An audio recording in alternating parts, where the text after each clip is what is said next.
And then I can share.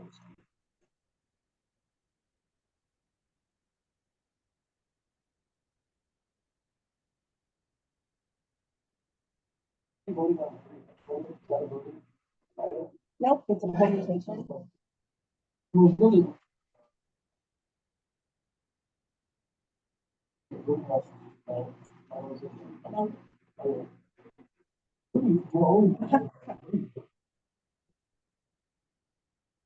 Any expenditures, of course.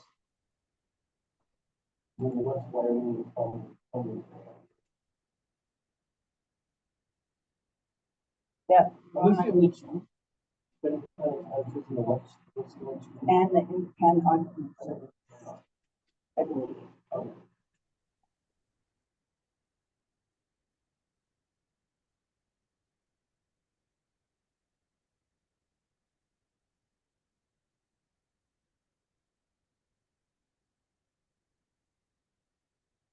Am I gonna have to share anything from the Zoom materials folder other than this? You will, the expenditures report, and then this memo for the event occupation list, and the beautiful document we did, the in-demand occupation list. Okay.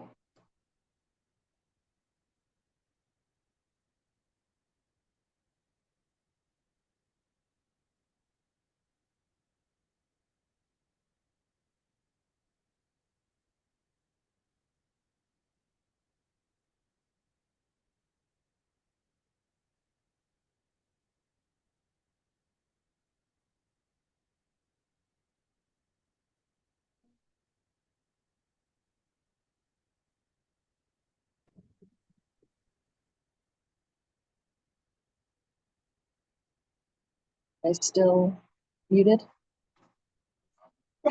ET, can you see if I'm muted? So that computer up there is not muted, it's Dante, it's their speakers. Okay,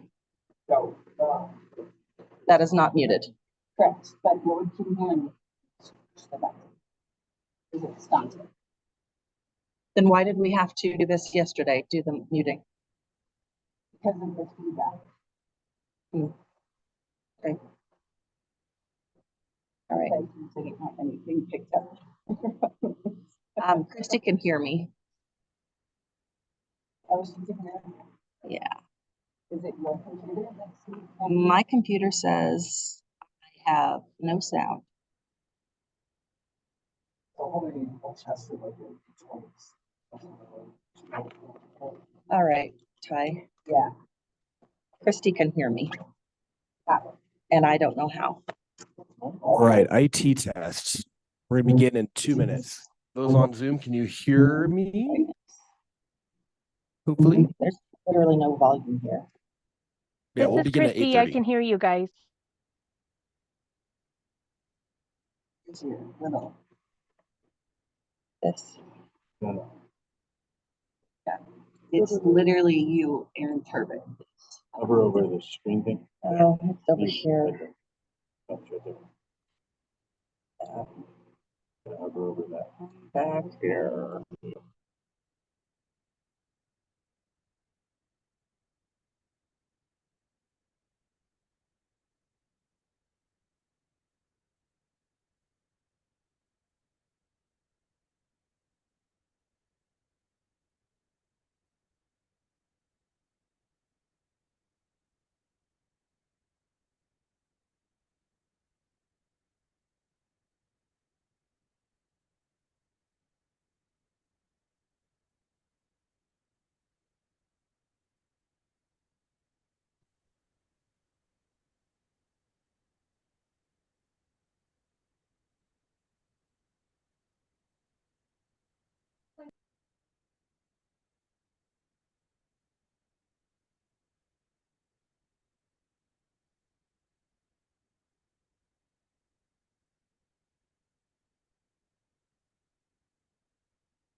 we get signed copies from Tony? Uh-huh. Oh, good. Well, Michael. Yeah. I got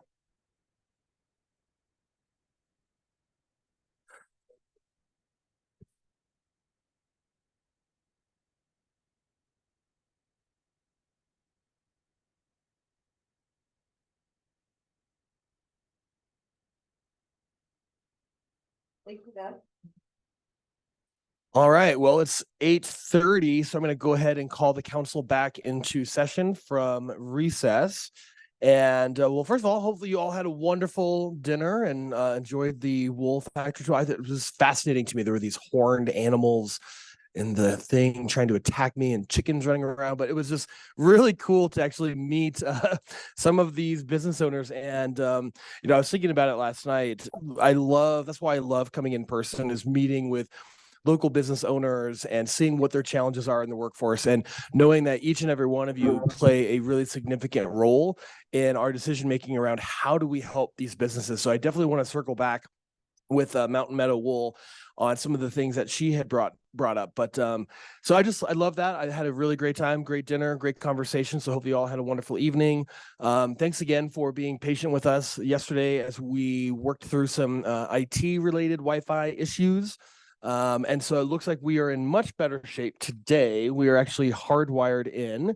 So I think, fingers crossed, and all of your good thoughts and vibes our way, that today should be a lot more smooth when it comes to that. So, all right, well, day 2 for the Wyoming Workforce Development Council Q3 23 meeting.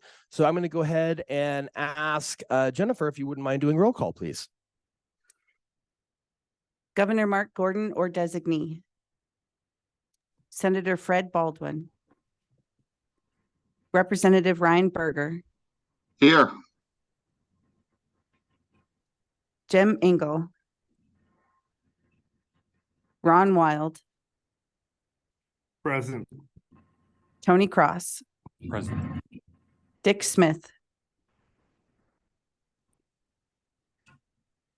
Vice Chair Eric Trowbridge. Present. Larry Fodor. Present. Michael Kircher. Bria Hammock. Present. Chair Fabian Librera. Tina Conley. Mark Madsen. Nathan Williams. Here. Philip Cornella. Here. Brenda Morgan. Present. Tiffany Marshall. Present.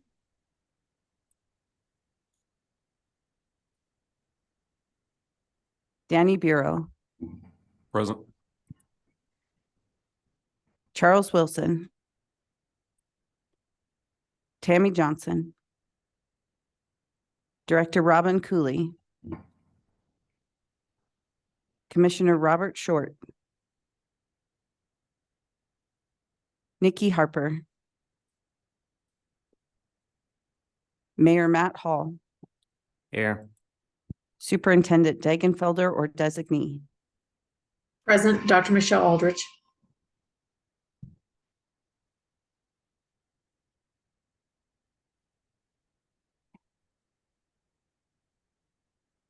I can't hear her. Dr. Aldridge, are you there? Yeah, I'm here. Can you hear me? Yeah, it looks like we just can't hear it here. I can hear you, I- Michelle, Okay, thanks, Sandy. but they can't hear us again. Josh Durrell or designee. Ron Goldberg, present. Corinne Schmidt or designee. Christy Gordy's here. Dr. Sandra Caldwell. Here. I see that you are here. Katie Hogarty.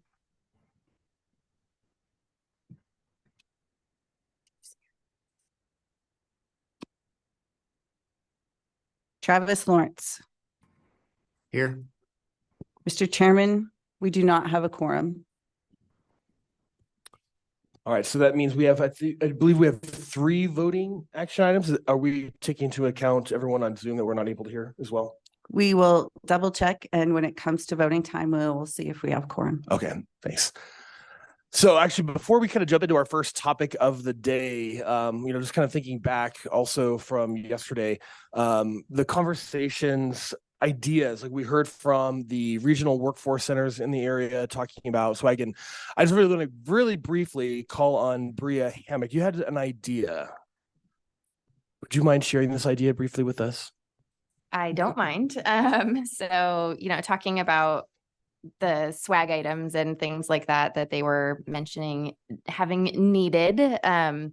So working in travel and tourism, we obviously work with tourism, but also local sentiment a lot with the cities that, I've worked with in the past. And things that we found success in are really leaning into kind of community pride and things like that with pieces of that nature. So I think it would be a really cool idea to explore, to think about doing custom designs for each workforce community, where not only are we giving out things maybe that have the workforce logo, but they're things that people actually will utilize and wear and be excited about, and also really start to think about, or start people thinking about being proud of the place they're living and hopefully working and things like that. So just from a kind of graphic design communication perspective, I think there are roads that we can take in a little bit more detail and a little bit more thought to provide stuff that's outside of the box a little bit than the typical. So, well, thank you, Bria. Yeah, just like I love these kind of ideas, right? This is how we kind of generate really cool things, like taking the Wyoming Workforce Development Council logo and incorporating it into the different regions and the different areas of Wyoming. I think it's a great idea.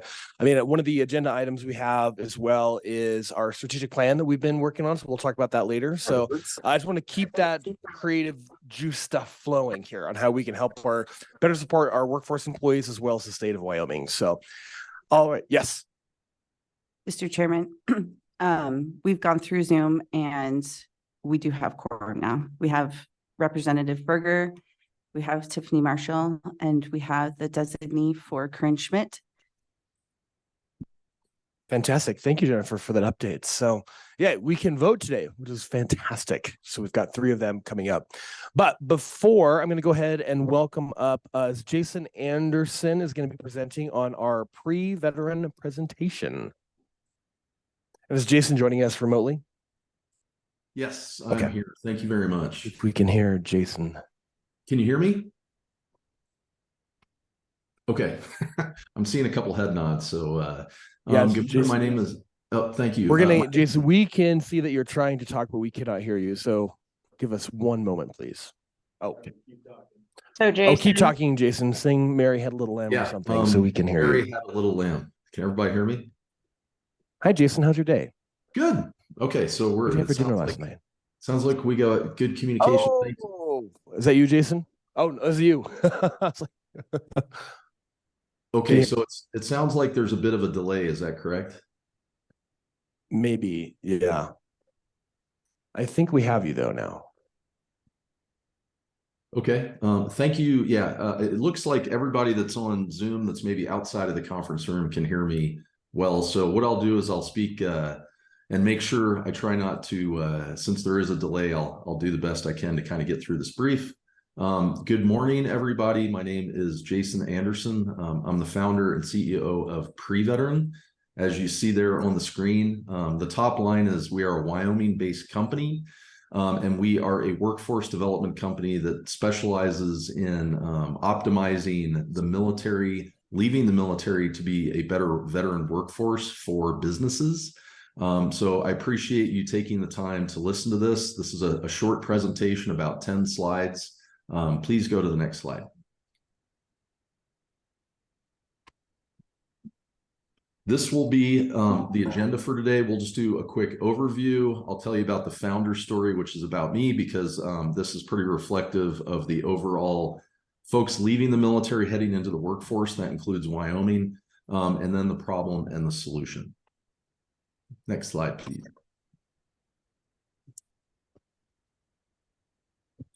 For an overview on pre-veteran, the name kind of says it, right? What we try to do is give a lot of training to military folks leaving before they leave the military so that they are prepared for the private sector. So in that regard, we're an education and training company. We are there to optimize. That's a key word we use, because when folks are currently now leaving the military, we'll make the argument in this briefing that they are not optimized.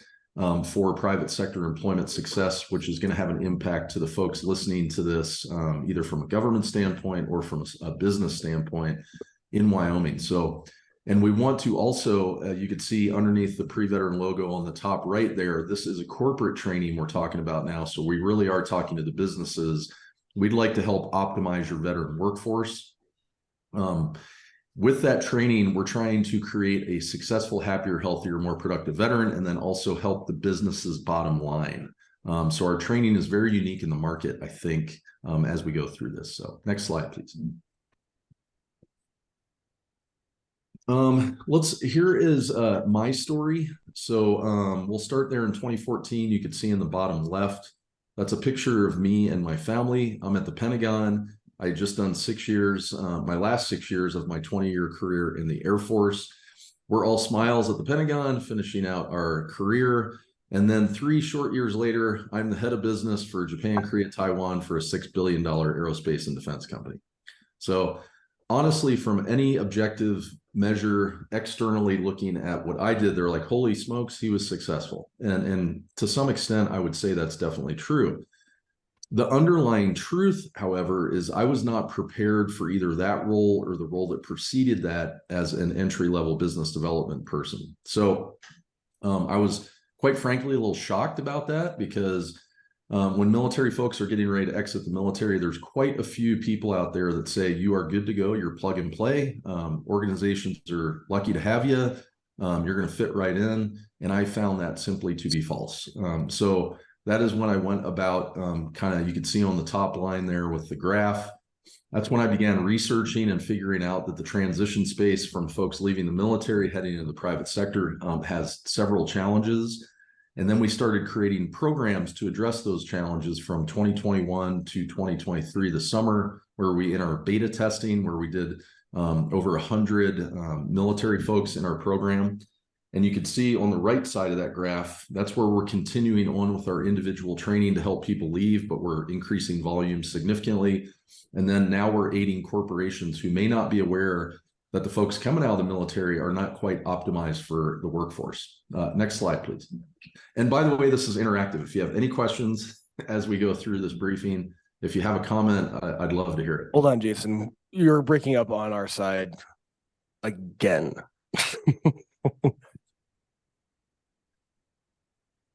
It sounds like Just 1 second, Jason. I'll let you know when we're hopefully back online. Yep.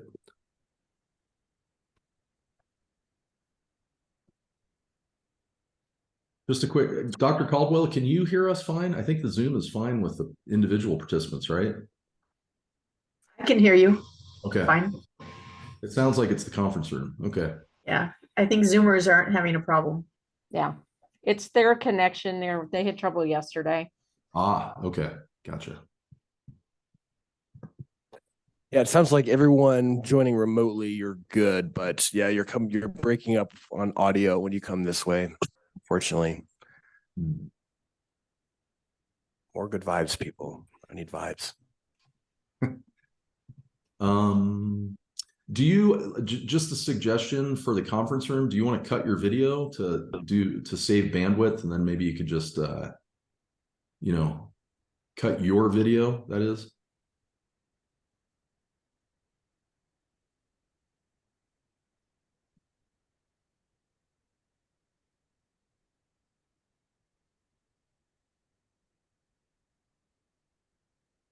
Can we try again?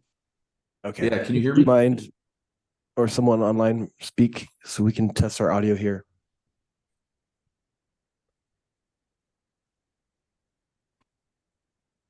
Okay, we're still not hearing anything. Yeah. Can you hear us now? Oh, yep, we're still getting some breakup.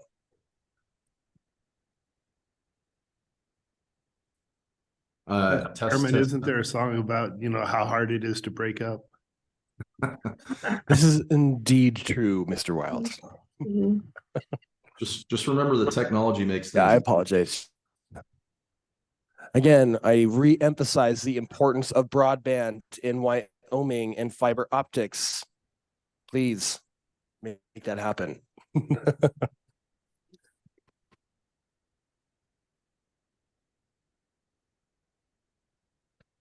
Yeah, so we might want to try cutting the video to get some bandwidth. And also, if you wouldn't mind, I'll just jumping on your cellular networks on your devices versus the Wi-Fi.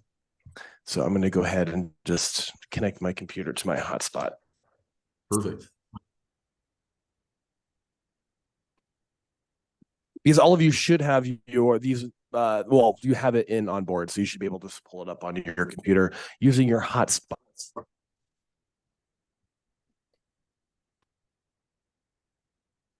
Is that getting any better?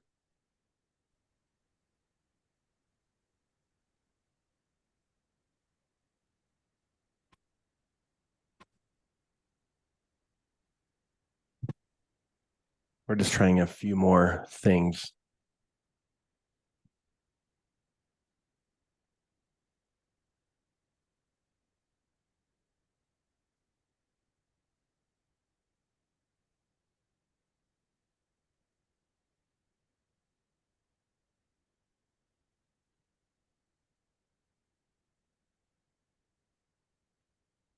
And Jason, maybe so we can keep going as we troubleshoot, I could do the old school way of, you want to call me, Jason? And I'll hold you up on my phone. Okay. Can you? So Jason, if you want to give me a call at 646 0120.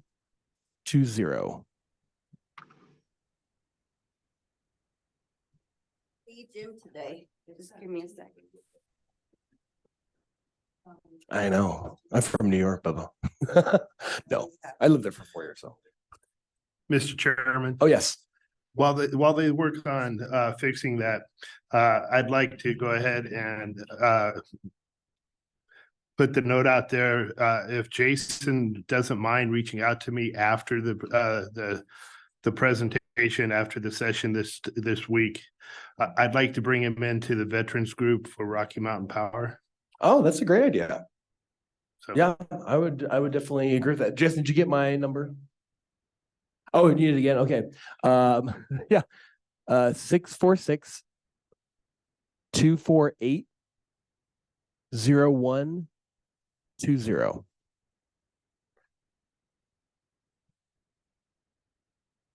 Got it.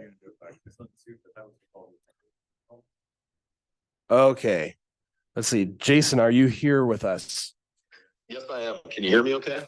Yes, I'm just going to hold you up to the microphone. Thank you, Jason. Apologize about that. Perfect. I love the workaround. All right, you are good to go. Do we need to go back, or are we pretty good? I'll start with this slide. How about that? Yes, let's do that. Okay, so the founder story is the story of me leaving the military, and it's very reflective, I think, of the broader population that's leaving the military. So on the bottom left part of the slide there, you can see me and my family after a 20-year Air Force career at the Pentagon in 2014, saying my goodbyes to the Air Force. And then 3 short years later, you can see me in 2017 as the managing director of North Asia. So I was the head of business for a $6 billion company for Japan, Korea, Taiwan. The company you can see in the background was Rockwell Collins, a pretty reasonably sized aerospace defense company. So from all objective measures, I was very, very successful. And from someone looking outside looking in rather, I was successful. But the sobering reality to me going through this was I was not at all prepared for private sector deployment. So that's when we go to the top of the graphic, or above the timeline rather, where I started going, why was I not prepared? Why am I not, why was I not ready for these things? So that's when the research and development for the program began. It was a 5-year period while I was still working. But I discovered that folks coming out of the military are not prepared for the private sector. Moreover, they're not told that they're leaving with gaps, obvious gaps that are a result not of them, but of the systems just being so different. We began our pilot programming to fill those gaps.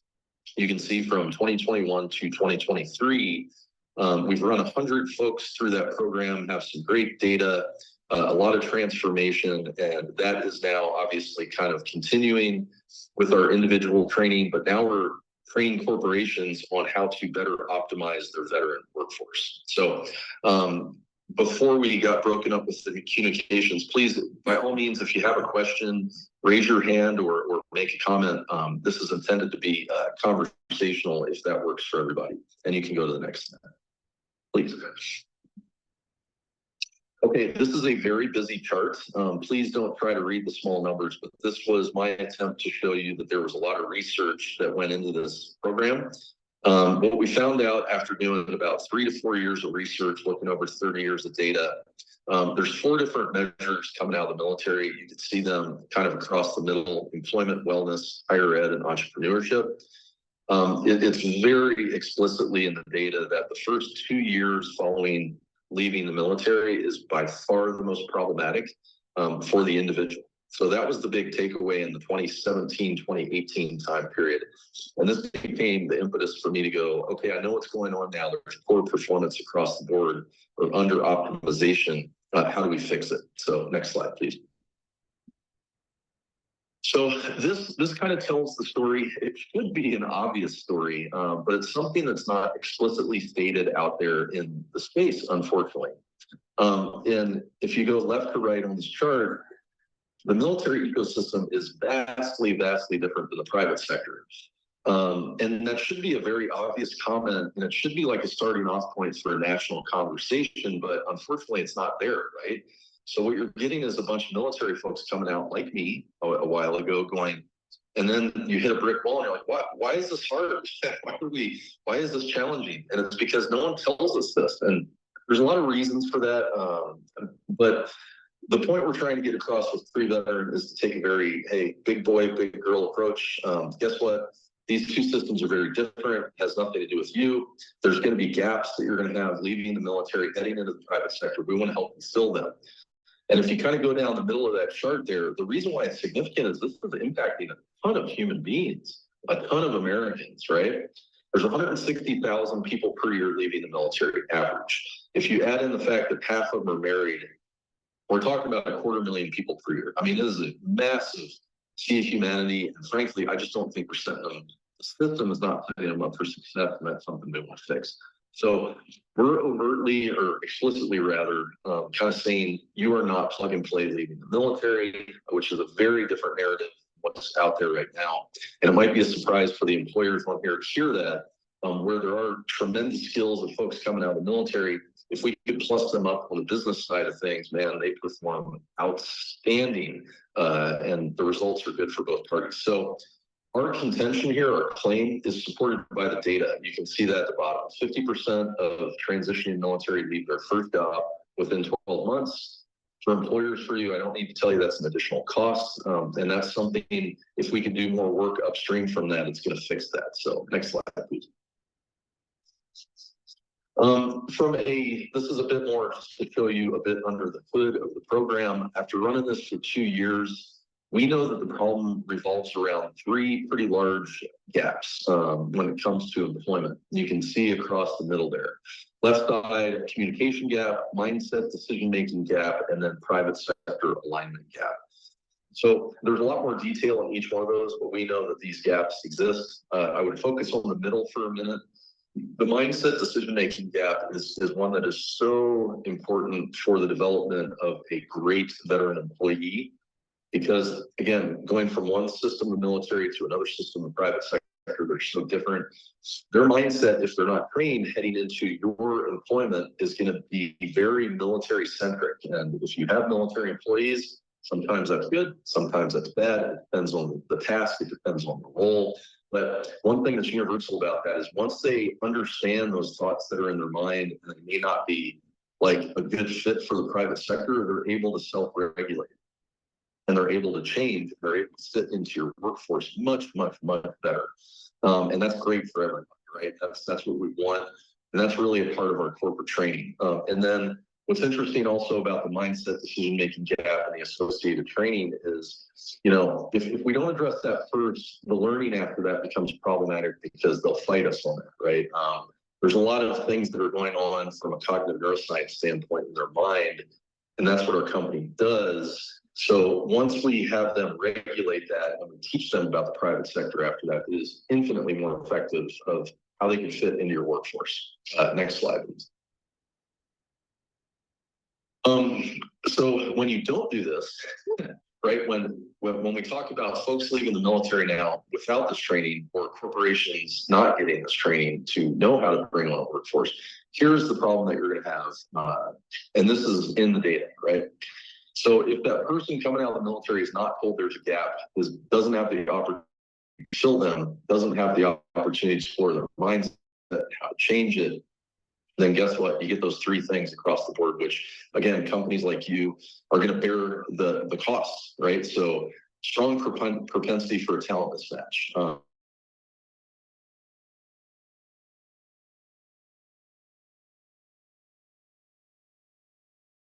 Get into that environment, and most companies just do traditional onboarding, which means you kind of throw in the veteran with everyone else.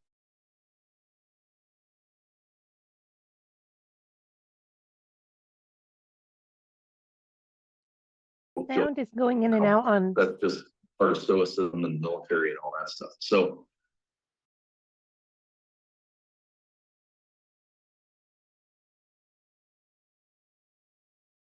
and I know we just lost a slide there, but I remember what it was. So the other part is excess costs.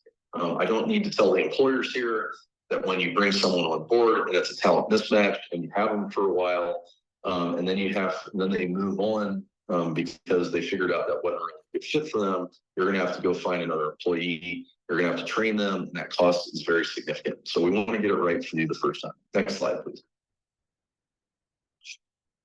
Okay, so this is a bit more from our national level, but we can definitely zoom into Wyoming. This is kind of what we do for offerings for corporate entities, right?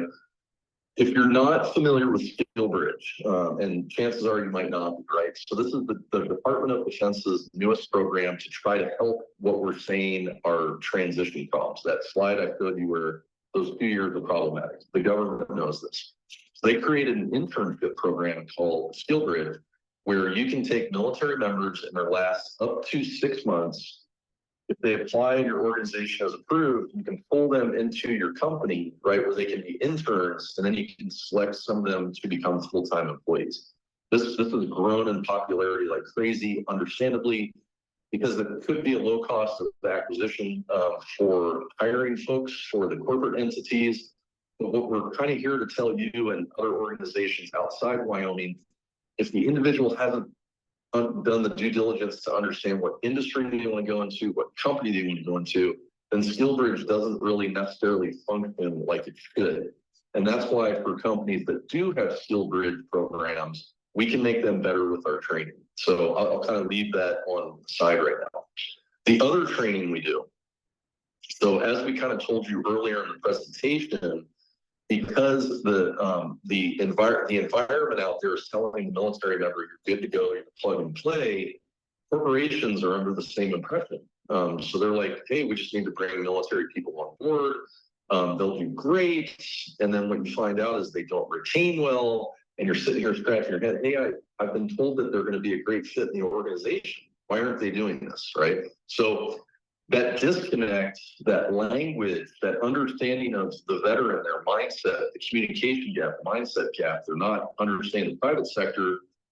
If you put that into your onboarding, it's going to be infinitely better because they're going to have context from which to understand how your private sector company functions and where they fit into the profit-making enterprise before they do that. Again, no one's doing this training.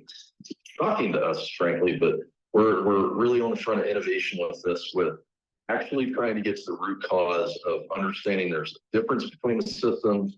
We need to educate the service member, and we need to educate the corporate entity that wishes to utilize them, because once they do get their feet under them, and we can do that quicker, they do perform very well in roles once the alignment process is complete. Next slide, please.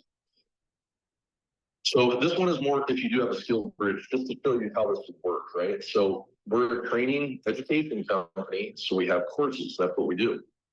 And we also have on-site training where we train your staff, your DEI staff, your HR staff, your executives, your managerial levels. But this is how this would work for a SkillBridge program. So SkillBridge again is that internship. Still, typically it's just like an offer acceptance kind of thing here, where company X says, "Hey, you've been accepted into our SkillBridge program." The email goes out, the person says, "I accept that offer." Typically there's a window of like 2 to 4 weeks before the start date, because like any other company, they have onboarding and they have a set date and they bring in a cohort and they kind of do training that way. This is where we fit in perfectly in that 2 to 3 week window, where we give them this orientation on how the private sector works, how their mindset may or may not be set up for success right now, and how to fix that. And then finally, how you align to the private sector to understand and be able to, when you do get to onboarding training, have contextualized learning so that the process is much more smooth and you have a much better, more optimized workforce in short order. Next slide is the last slide, I think. There we go. All right. So that's me and Aaron. Aaron's on the call too. We are available. If there's companies who do wish to seek veteran talent or have existing veteran talent, we'd love to talk to you. We have very unique insights that I think you pretty much won't hear anyone else, but it's data driven.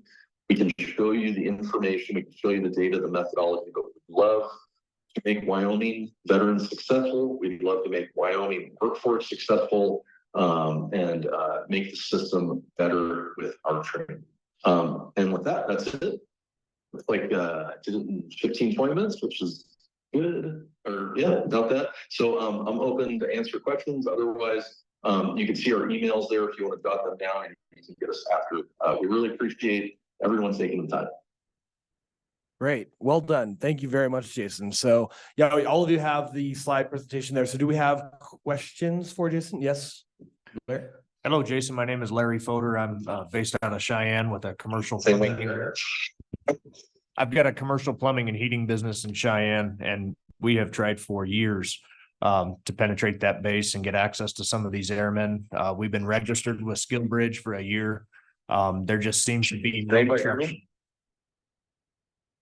Hold on. Is your mic? Yeah, your mic's on, right? My mic is on. Are you not hearing us, Jason? I'm not hearing you guys at all. I'm hearing you, Jason. You may We can hear you. you may have I've got turned my- the mic off. I've been or holding something, my Jason, hand so up to make this sure. microphone for 30 minutes and I'm tired. No, I thought maybe I was talking for the last 10 minutes and nobody heard anything. And I was like, ah. We did hear your presentation. Actually, I'm just gonna go over to Larry and we'll put the phone up. So give me a second. Thank you.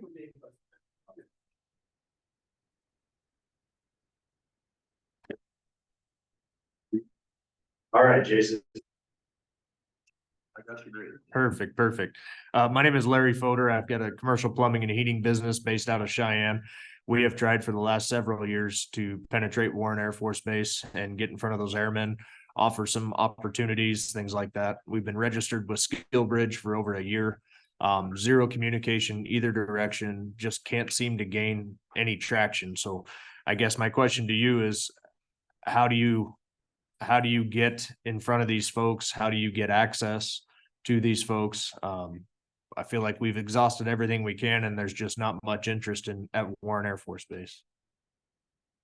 We are running into, let's just say this isn't the first time we've heard that. So it would be great to get on a call with you and we could go over the finer details. But what we can tell you, and this is for the broader group consumption here, SkillBridge has grown exponentially. Companies are obviously interested in, gaining this talent because it could be a good talent fit. But since it's grown so fast, I don't know if Wyoming's done a great job in trying to court FE Warren, right?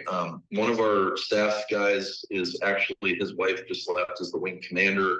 So there is a way to get into that, but there needs to be a way where we can develop, a synergy between the Wyoming-based businesses like yours and the base. I think we have strategies to do that, but we could definitely, if you have our contact info that's right there, please send me a follow-up. That would be great. And we could have like a broader chat about that. Sounds great. I'll do that. Thank you.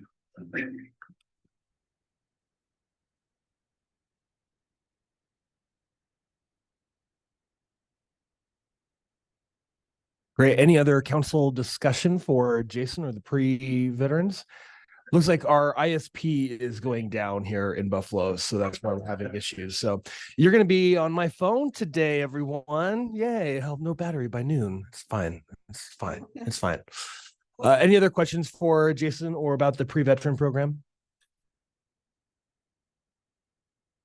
All right. Thank you very much, Jason. Yeah, all of you have their contact info in your meeting materials on board. So thank you for your time and for being patient with us, all of you online, as well as Jason. Thank you very much. Thanks, everybody. Really appreciate it. All right.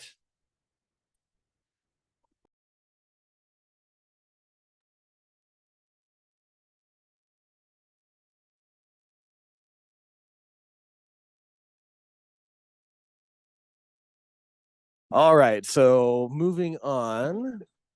This is what's called dealing with ambiguity. It's a very wonderful soft skill that you should be teaching all of your employees. Thank you for all the things. So I just want to make sure, again, all of our online folks hear us, though, using our microphones. Just want to make sure. Yes. Okay, cool. As long as that's good, because then our next presentation is we're going to be going into our in-demand occupations list. So are you ready, Jennifer, to present our in-demand? And this is a voting item, just so you're aware.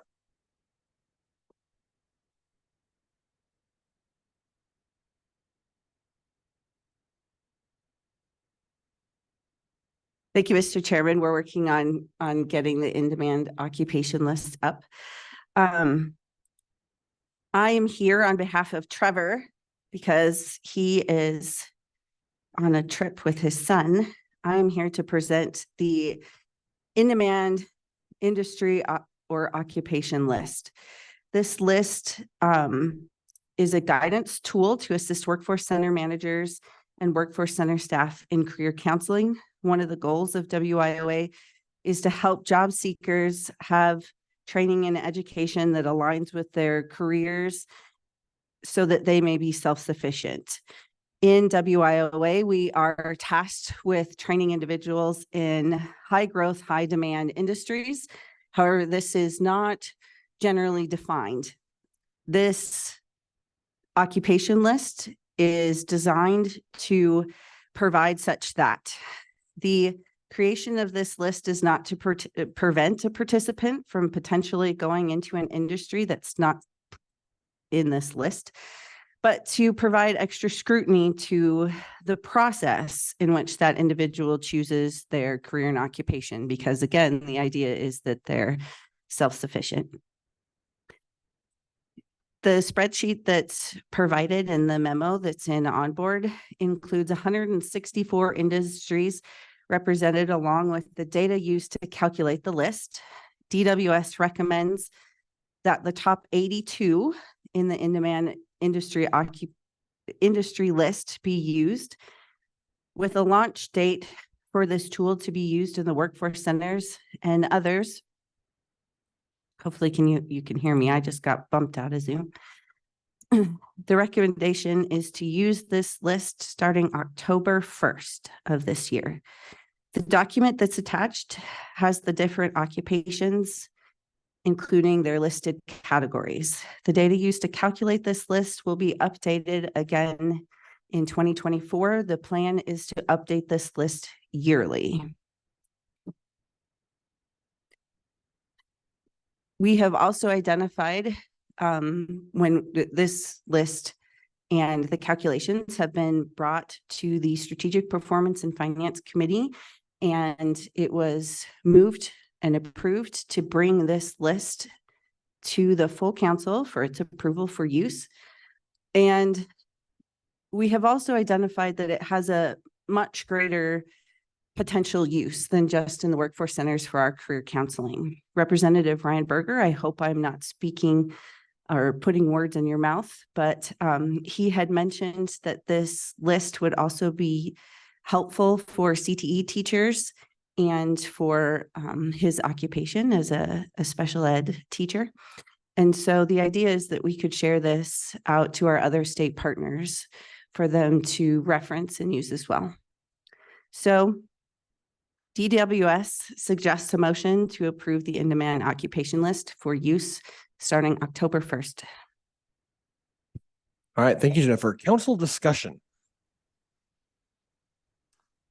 I Mr. would say, Chairman, what is our prior cadence was for in-demand occupation list? How often did we approve that? Was it a We yearly? didn't have one. This Okay. is, Mr. Chairman, this is brand new. The idea was brought forward through a US DOL audit in which they asked us how we determined what is high growth, high demand industries for the state. So we met with our partners from the state of North Dakota, and they showed us their calculations and how they come up with their list as well. The Strategic Performance and Finance Committee assigned weights to the occupations for Wyoming, and this is how it turned out. Anyone who's on Zoom, could you, since we're having audio issues, could you type your questions in chat? And then I can read them to the council.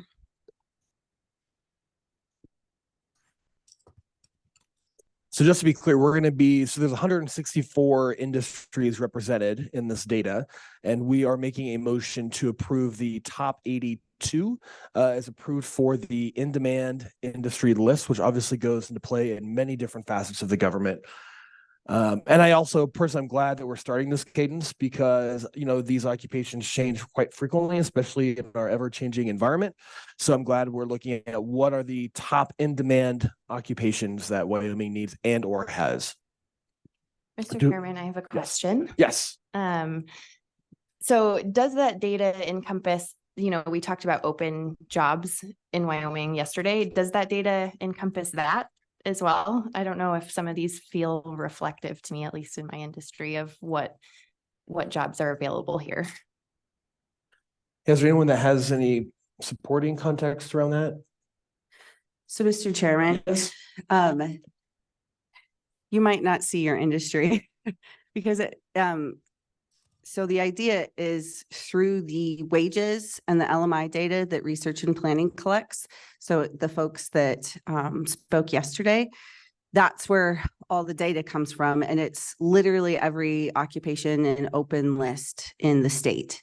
And so it really is also state specific. That's why we weight those. And so you may or may not see your occupation in it, but you may, such as the financial sectors. One specific training that has been identified as oversaturation is cosmetology school. So that's an example where we have a lot of funds going to cosmetology school. However, in certain communities, there's an oversaturation. And so the individuals come out of their training and they're unable to make a livable wage. And that really is the point of WIOA when it comes down to it, is that they're not on public assistance anymore and they're making that self-sufficient wage. And so that doesn't necessarily mean that an individual wouldn't receive training in cosmetology, but there might be a reason in a different community that doesn't have that oversaturation where it would make sense for that individual to have it. So that's kind of the methodology. But there's a whole bunch of data if you want to click on the giant spreadsheet that I don't understand. That's the does that help, Rhea? File? Yeah, kind of, but I can't access the spreadsheet right now, unfortunately, on the internet. So yeah, I got kicked out of Zoom too, but. All right, I do believe there are a few questions from our online folks. I think Dr. Aldrich had a question regarding Perkins, how this would affect Perkins funding. Oh. So yes, Dr. Aldridge wrote, how often will this be updated? It will be updated annually. And then she said, this has a potential impact on Perkins funding for districts. And so with that in mind, I think Dr. Aldridge and we should talk offline about how that could impact those districts. But All right. it's a badly needed tool in our workforce centers, because right now, if someone in an oversaturated community says, I want to go to cosmetology, we don't really have any tool that will say, okay, I identify that that's an area of interest, but here are some other occupations that we may want to consider so that you're successful. in your journey. Dr. Sandra Caldwell said this also overlaps with many target areas in the Wyoming Innovation Partnership across the colleges and the University of Wyoming. Great, thank you. Any other online questions or in-person questions? Mr. Chairman, I have a Yes. question. Sure. I know this is a first-time list, but I imagine that there's data prior to this list. Can you say whether there's any significant change to the content of this list from what we've seen in the data in previous years? Yes. And perhaps what those areas might be. So yeah, we always collect this data, and some of it is in the annual report, but hasn't necessarily been drilled down for public consumption to the actual occupations. And so one occupation that didn't originally make, like, at first we're like the cutoff at 80. Well, CDL drivers was like 81 or 82. Well, that's still an important training area for our state because although it might not be as high growth, high demand as it has been in the past, for our employers, we're still finding that to be the case. And the population that we serve, a lot of the transferable skills, it still leads to that. And so we also did look at individual occupations that were close to the cutoff line to make sure, like, we scrutinize that to make sure they would come in. In years past, I would say that CDL had been significantly higher than it is right now. But as we see the increase in automation and AI, self-driving trucks, some of that, we will see CDL go down.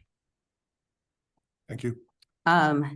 Dr. Aldridge has also added, she said, how does this identify the needs of different communities? So this is a statewide in-demand occupation list.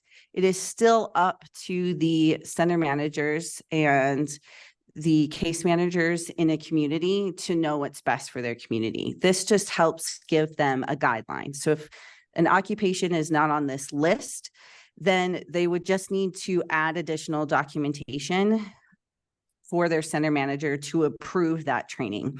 So it's still a pulse at the local level and they still have local control, but this is yet another tool for career counseling. Dr. Sandra Caldwell has added, this is for current or immediate position openings. What is the projection of emerging jobs? Now, we did try to add some of that projection data into this in-demand occupation list, but there's only so much we can do in projections. And that's also why the idea is that this occupation list will be updated annually.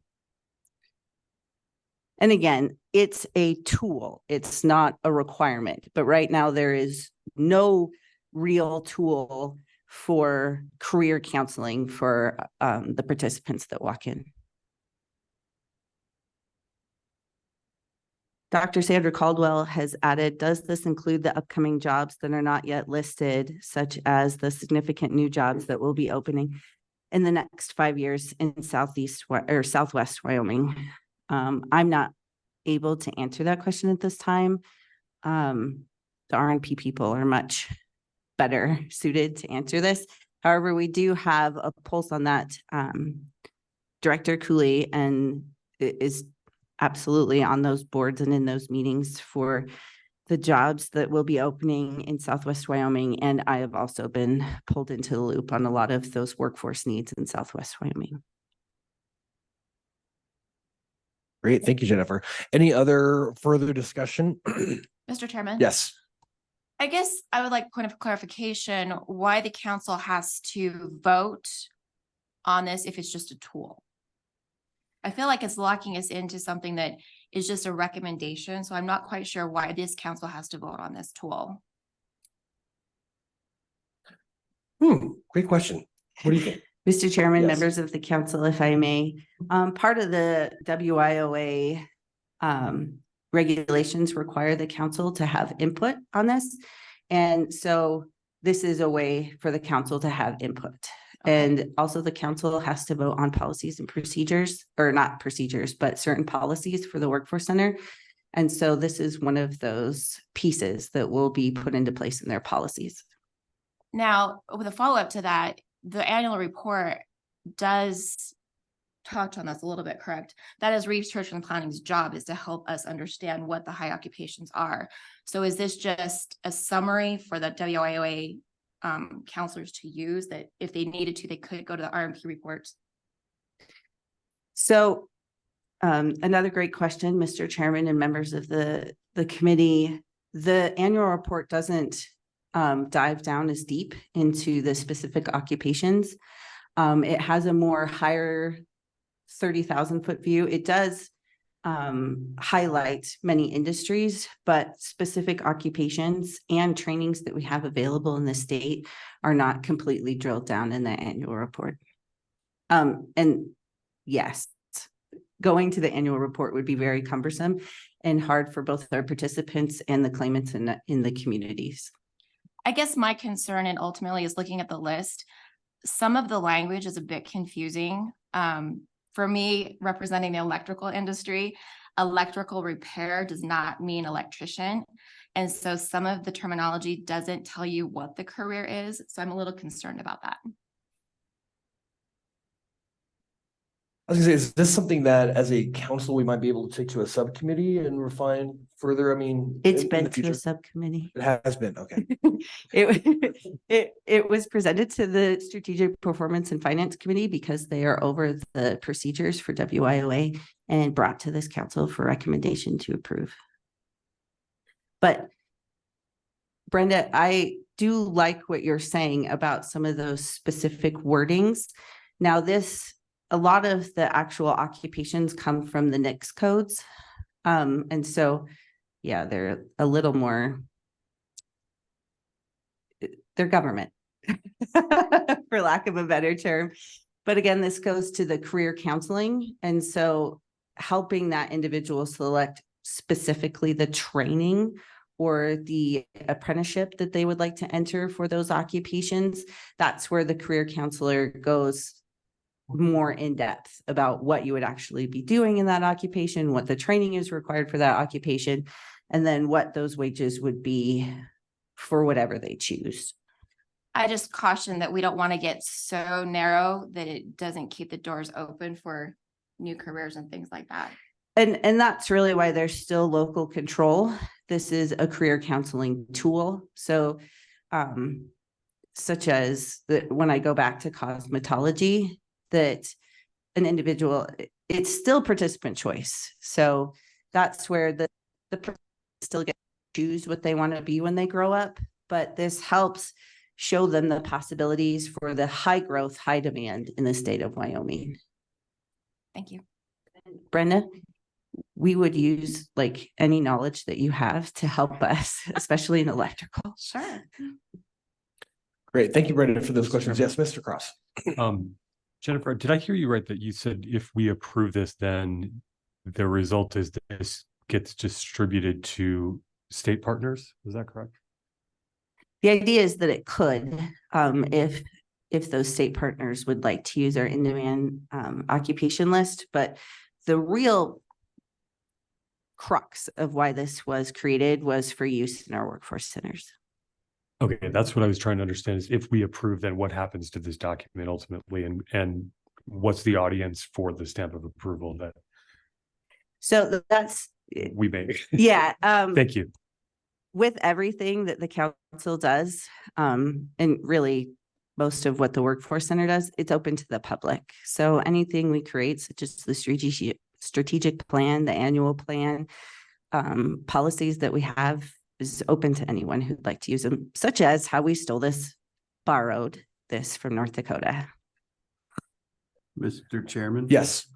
Just a quick question. Are the employers of these in-demand occupations aware of this, or will they when it's officially released? And how does that help workforce centers, the career counselors, and the prospective employees and the employer? Does that make sense? Is there kind of a strategy? Could you repeat the first part of that? Are the the employer is aware of this tool, and are they involved? I mean, is there a direct line to trying to match prospective employees with employers in these in-demand? Is that what you're saying So- workforce centers will do? So the data is driven by the information reported by employers to research and planning. Then at the local level, that's where they work with the actual employers to try and match employers to employees. And so it is taken into account at the local level, but this high level, it's the collective data that employers are reporting right now. And then Dr. Caldwell would like to add, adopting this tool helps it serve as an approved document for Wyoming, including the attainment SP. Representative Ryan Berger said, will this tool be distributed to our local high schools? And in response to that, that is certainly a possibility. And again, everything that is done by the council is open to the public. Yes, go ahead. To kind of piggyback off Brenda, I don't see any of this skill. I mean, I don't see truck drivers, plumbers and pipe fitters, electricians. Oh, is it? Okay. And I just, and I don't mean to go a different direction here, but when you say we're working with North Dakota, are we working with North Dakota to try and figure out why we are number 1 and number 2 in the nation in workplace deaths? And why we have Wyoming we have a lot of Wyoming people unemployed here. You know, we talk about the huge rise in non-resident workers in Wyoming. You know, is there any wages on these non-resident workers that are working in Wyoming? Is there a reason, you know, because we're trying to bring people into Wyoming. Why did we have such a huge rise in non-resident workers? So, Mr. Chairman and members of the committee, so we worked with North Dakota specifically for how they collect, like what data they collected for this occupation list, and then their weights and measures. We don't work with them about, for the most part, how to address the being in 1 and 2 of the workplace fatalities. And I used to work with Meriden Towle, who researched that. And both of our states have a significant, a lot of those deaths have to do with our roadways, and both Wyoming and North Dakota are very rural. However, our workers' compensation and our safety and risk and our OSHA folks are constantly working on that in our state, because it really is traumatic. And as a former workers' compensation fraud investigator, it's bad. And so that's nothing that hopefully, or unfortunately, the council can really address. But in our work with North Dakota, it was specifically what data they pulled, how they pulled it. And then to this occupation list, we do have the wages. We also get the wages from out-of-state workers. In fact, so a little behind the scenes of the magic of RMP is that we're a member state with other states. I forget the acronym for it. It's a collective that gathers all the, and I say unemployment insurance, but it's really, as an employer, you have to report all of your employees and what makes their making to unemployment insurance. It's part of the quarterly reports. And so we actually collect 48 states data into our system, and only WIOA and unemployment insurance can use that data to make decisions. And so we do know how many non-resident workers and what their wages are. Now, something that is not able to collect because they're undocumented is the undocumented workers that are in our state. And we do have pockets in this state where it's quite an epidemic. So we are collecting all of that, but again, it's another one of those things it's hard for this council to make those kind of changes. Now, what we're trying to do is train Wyoming workers for employers' job needs. So hopefully they wouldn't look out of state for that. Yes, Phil. Do we have any partners that we're aware of that are using undocumented workers? Mr. Or- Chairman and members of the council, we work really hard to not work with employers who have been convicted of using undocumented workers. In fact, every contract that we make has to meet certain criteria. And one of those, like, there was a hotel in Rock Springs that we couldn't stay at because they wouldn't get in good standing with the Secretary of State's office. So we try really hard. I know some of those employers because I was a fraud investigator. So that helps. But no, we do not have any partners that we work with who have been convicted of using undocumented workers. Yeah, thank you, Phil. Yeah, just make sure we're staying on topic as well. So we're talking about the in-demand list. Yeah. Yes. Yeah, Travis. Chairman Trowbridge and Jennifer, you can correct me if I'm wrong, but the discussion in the Strategic Performance and Finance Committee is the model was kind of pirated from North Dakota and what they use the statistics. But then we overlaid Wyoming's need using R&P's data to come up with the list for Wyoming. And the list is meant to be dynamic and updated annually. I think Councilman Madsen at one quarterly meeting made the statement something like 50% of all jobs or professions 6-7 years from now haven't even been developed. So it will be a dynamic tool. Yeah.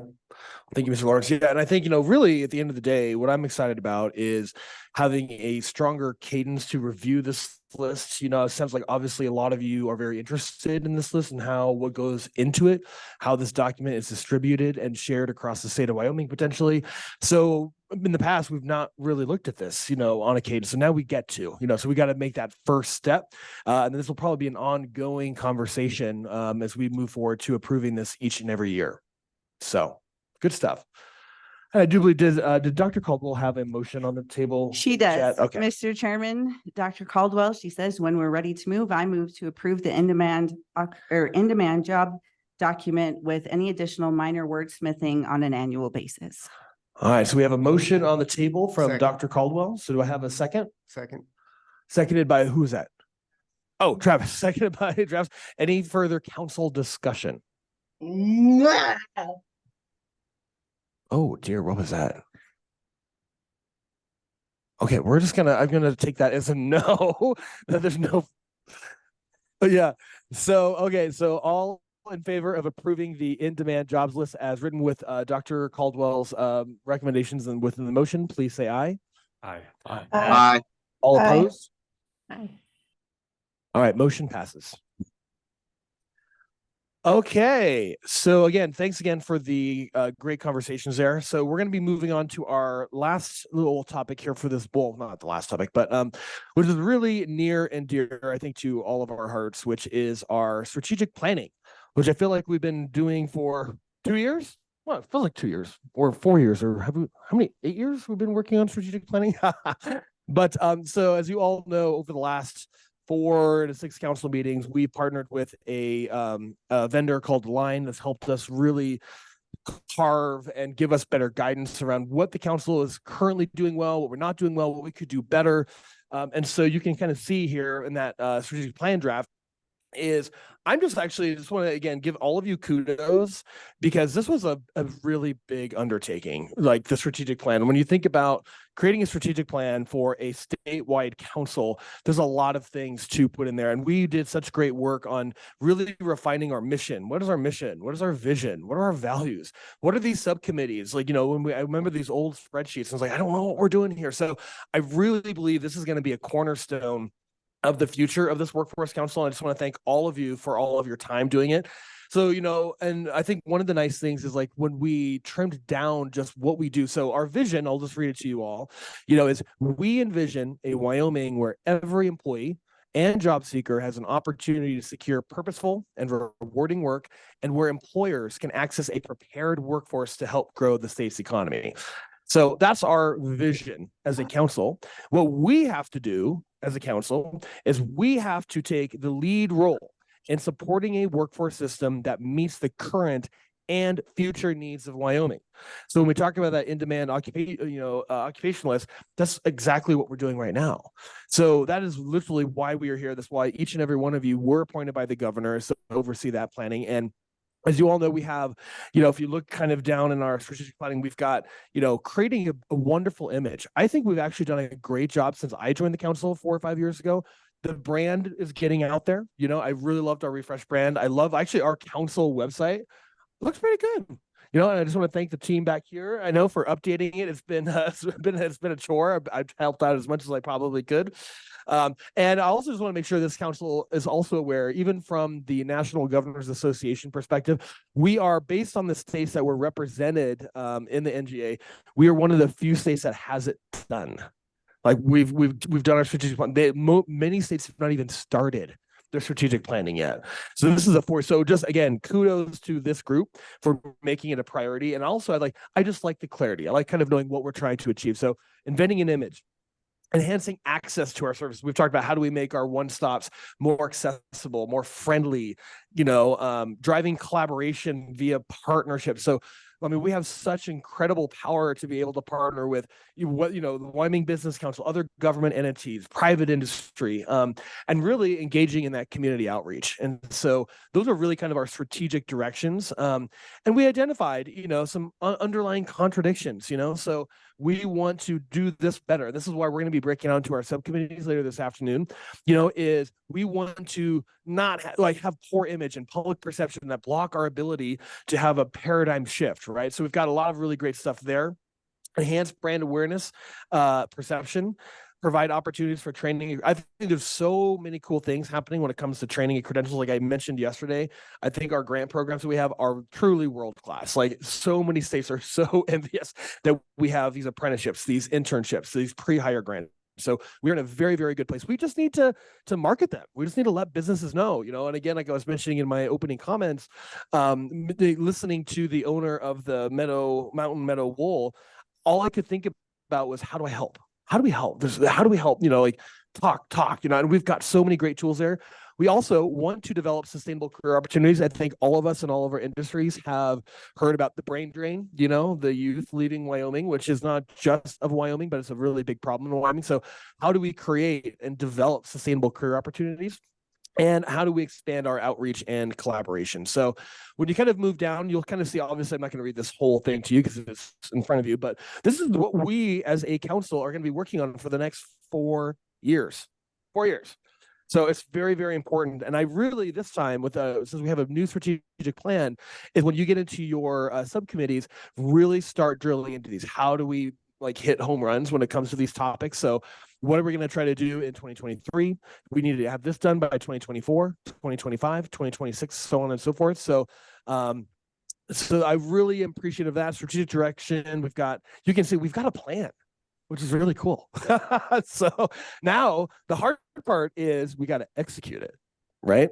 So there's just a lot of really great content in here. This is really going to be kind of our go-to for everything. So I really, if you have not yet really dived deep into our strategic plan, I really encourage that you do so, because I would imagine most likely every single council meeting from this moment on, we will be referring to the strategic plan and making sure that we're staying on track. And are we meeting our measurables? And how do we know how to define what definition of done and success is? So I just want to kind of say, again, thanks for all of your collaboration, partnership on the strategic planning. For those of you who are new to the council, again, I highly encourage you to take a look at it, and your feedback is always welcome.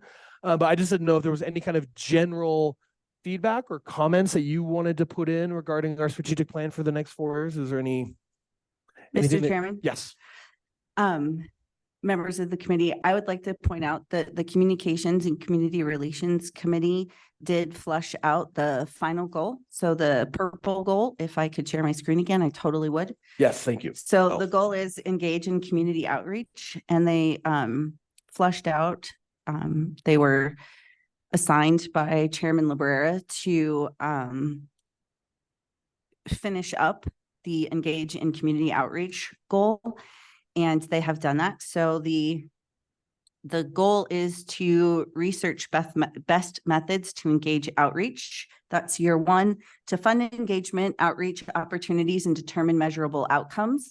The measurable outcomes was a big, like if I could italicize, that was a big part of that goal. And then to evaluate the process.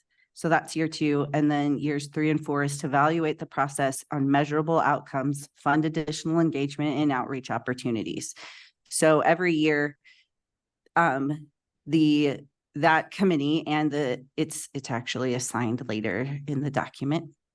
That was part of the fleshing out. So it's on page 7 in purple again. It's assigned to the community or the communications and community outreach subcommittee and the strategic performance and finance committee for those years. So the idea is that our local areas do a lot of outreach, find out what those best practices are, and then bring to the council any funding requests to increase outreach through the best practices and evaluate what that was with those measurable outcomes.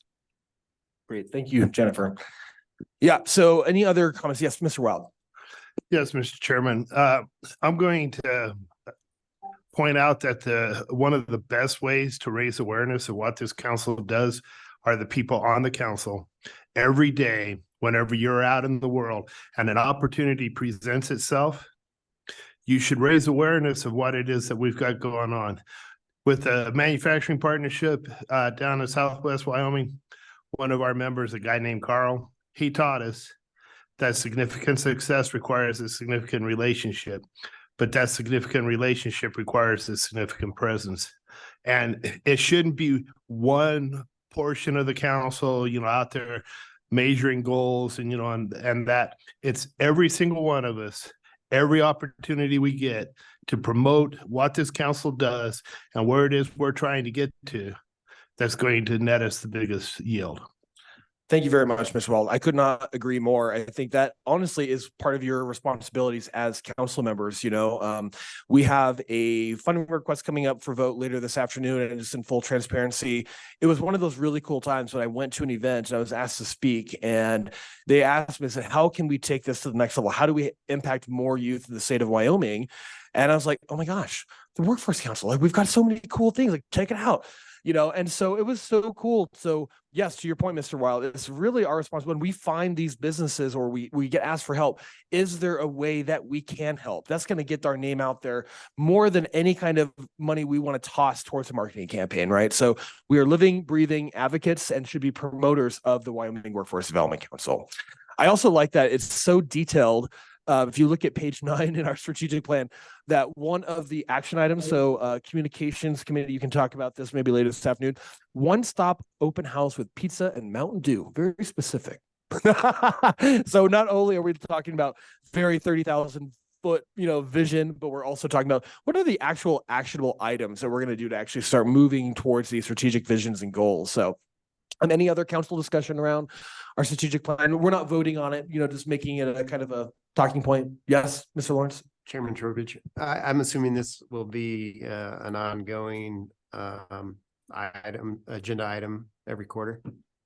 Yes, I would. I mean, I'll check with Chairman Fabian, but I think him and I are very much aligned in that we just at least for 15 minutes in one of our quarterly touch on it. And we should obviously, when you are in your monthly subcommittee meetings, you should be talking about this. You should be looking at your strategic plans and really coming up with that kind of like release map, right? When are we expecting to get this done? We want this done by this. And then also keep in mind, even though it is it's not written in stone, we need to be agile. We need to be open-minded. So I also want to consider, reviewing some things if we need to change or occupationalist change or something in the world changes that we don't have control over. So I'm just glad we have, I feel a great start now. I feel like we got a fresh slate. We've done so much great work. Now we kind of know what we're going to do in the next 4 years. Now, again, the biggest job is go out there and do it.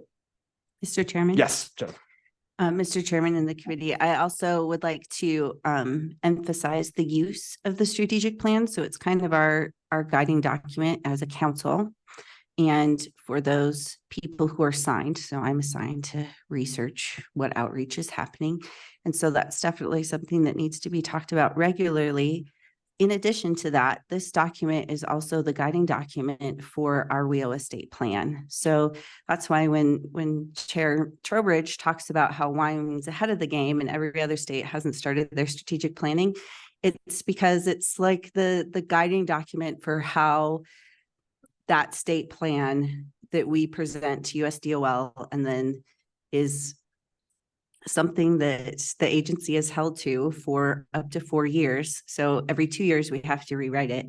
But that is the strategic plan. It's kind of that guiding light, that beacon to how some of those other pieces and even our partner programs, how they fit into that bigger state plan. So soon it will be written into a state plan that's again posted on the WWDC's website, but it's the requirement of USDOL. So it has an even bigger impact than just this council and kind of our guiding light. It also guides all of WIOA for the state of Wyoming.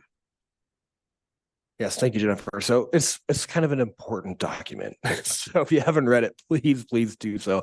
And like I mentioned before, it was a very good, reassuring feeling going to the NGA, and most states were stressing out about they haven't even started it. And I was like, we're done. like come September, we're going to look at it and kind of approve it. Wyoming's done. Like now we're just ready to go. So we are ahead of the game, which is very exciting. So again, congratulations and thank you all very much for all of your hard work and putting into it. Any other further council decision or thoughts, anything online? Do we have anyone online? I'm kicked out again, but Mr. Chairman, Yes. I'd like to also add that other states are looking to how this council conducted the strategic planning as possible a best practice for other states, such as Colorado, who's my biggest mentor, would like to know how we did this. And the idea that we brought in a contractor who knows business, because 51% of our board is made up of business members, and talking that language, how productive it really was to our strategic planning for the state. So you are also probably a best practice for the nation. Look at you all being role models. Yeah.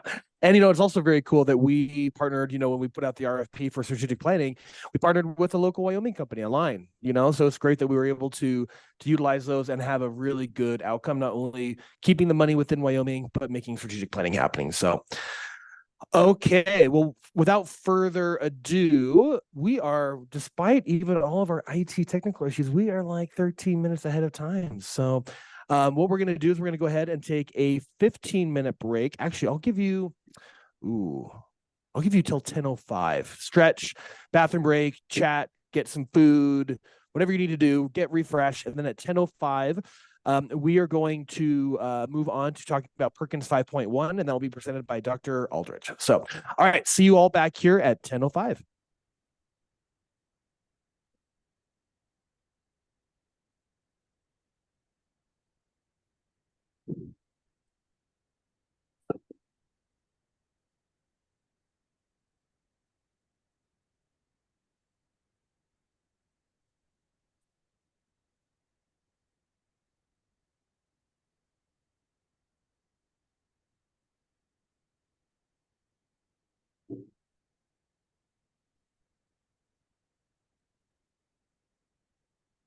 Sorry, what? Number 6. 248 0120. So we'll do a Testing. That's my guess.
Testing.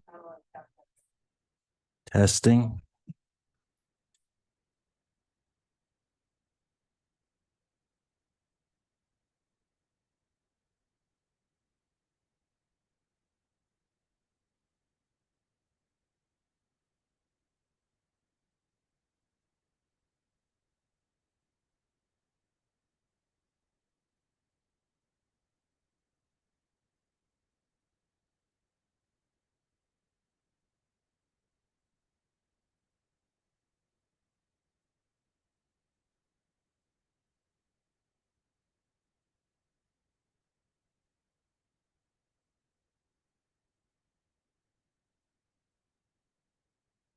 Would somebody on Zoom, oop, hang on.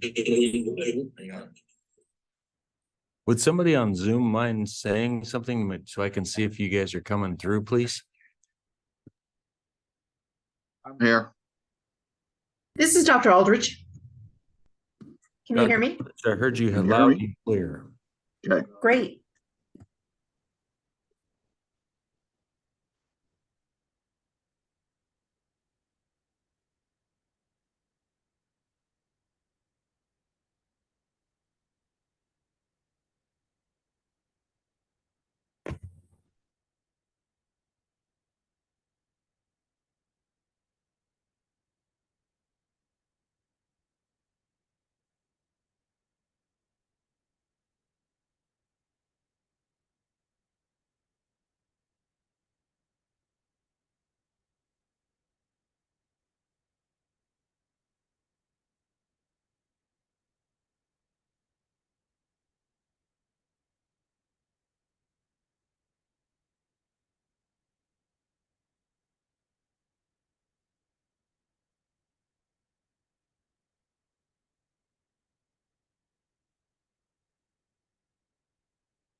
All right, hopefully you are all refreshed and ready to jump in for the second half of our meeting. And let's see, Dr. Aldrich, you have my phone number, correct? Are you going to call me? I do have a book to prop it up so I don't have to use my hand. If you have never read The Unicorn Project, if you're nerdy like I am, it's a great read. A novel about developers, digital disruption, and the thriving in the age of data. It's awesome. All right, Dr. Aldrich, yeah, let me know if you need my phone number again, and we will get you on the line.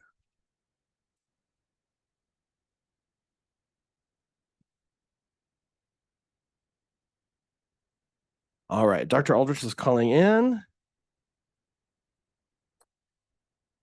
Hello, Dr. Aldrich. Hey, how are you doing? Good. Let me just get you situated here on my book, and I believe we'll be able to get the slides pulled up. So, yes, we're going to be moving into an update around Perkins 5.1. So, Dr. Aldrich, the stage is yours. Thanks, Eric. I am not able to share my screen. I think we have it up here, so we're good. Okay, I don't know if that's my part. There we go. Got it. Well, thank you so much for having me today. We are just in the process of going around the state and holding listening sessions regarding Perkins 5. And so I wanted to bring this to the Workforce Development Council because we partner really closely with the WIOA grant and with Workforce Development. Many of you may remember when Perkins 5 was written, it was written so that it would be nested with IDEA, which is special education funding, as well as WIOA. So hopefully they support each other and work together. So if you would want to ask questions, I'll be more than happy to try and watch the chat and answer those as we go through or answer them most at the end. For those of you that may be new to this process, Perkins 5 is a 4-year plan, and it was signed into law July of 2019. And then we had a transition year from 2019 through 2020.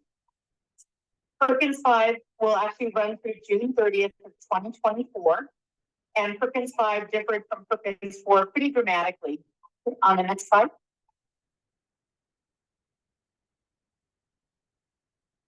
So Perkins 5 is no longer an entitlement program. It used to be that if your district applied or your community college applied for Perkins funds, that these Perkins funds would then be for all of your CTE programs. Perkins 5 is much more surgical. It does require a comprehensive local needs assessment is done every 2 years, either by the community college or by the school district. And it only funds career and technical education programs that are considered to be high skill, high wage, and in demand. So the chart that we just looked at would possibly have an impact on this in demand category. The only high quality programs of study can be funded, according to our federal partners now. And there were some additional special populations, such as children of active military families. Each state had to choose an indicator, and in Wyoming, we chose post-secondary attainment or industry recognized credentials. We also could have chosen work-based learning or dual and concurrent enrollment. And we do track those and keep track of that data. However, we do not claim that as one of our indicators so that we're not held accountable to that with our federal partners. The next slide. So this is just a side-by-side comparison of the federal requirements on the left-hand side and what's currently in our state plan and our current state requirements. Anything that is up for discussion and could be changed in our new upcoming state plan is in blue on the right-hand side. So you'll see that the federal partners require that we have a definition of a concentrator. Currently, we're using the federal definition, which is a student who's completed 2 CTE courses. The definition of size, we require that each program of study have at least one, the federal partners say that at least one parameter has to be required.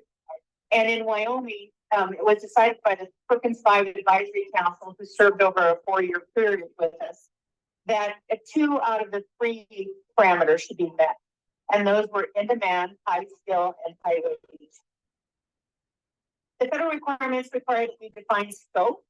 And so currently we're using a minimum of 3 courses in a program of study, and that matches the state funding model for career and technical education, which basically says that for every 3 students you have in career and technical education courses, you get additional funding for 1 student.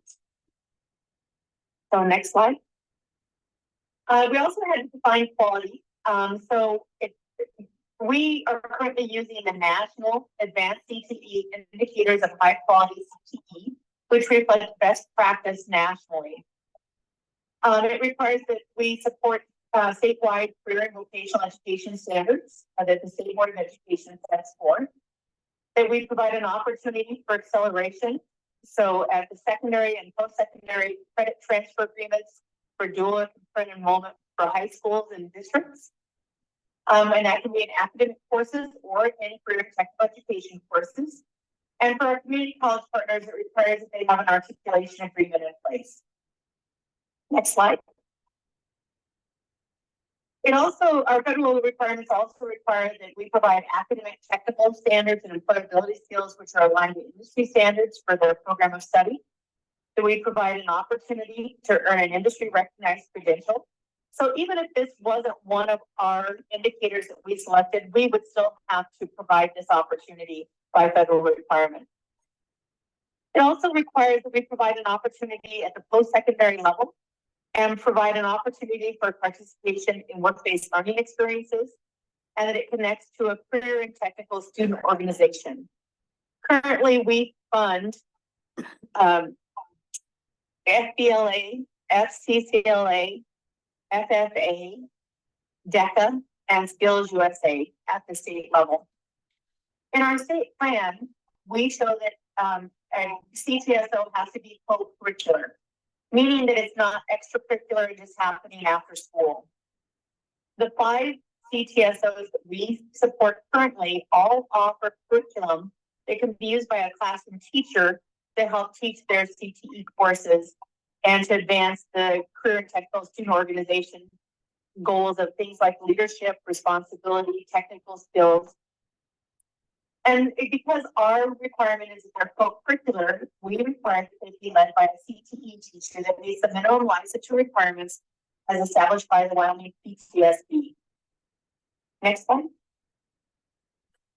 We also require that all of our CTE courses are taught by an instructor who holds an appropriate valid license or permit from the PCSB for CTE, and that they're taught by an instructor who meets the requirement of 15 focused professional development points each year, from which at least 7.5 have to come from externship hours or practical experiences that are gained through other professional development or business and industry interaction.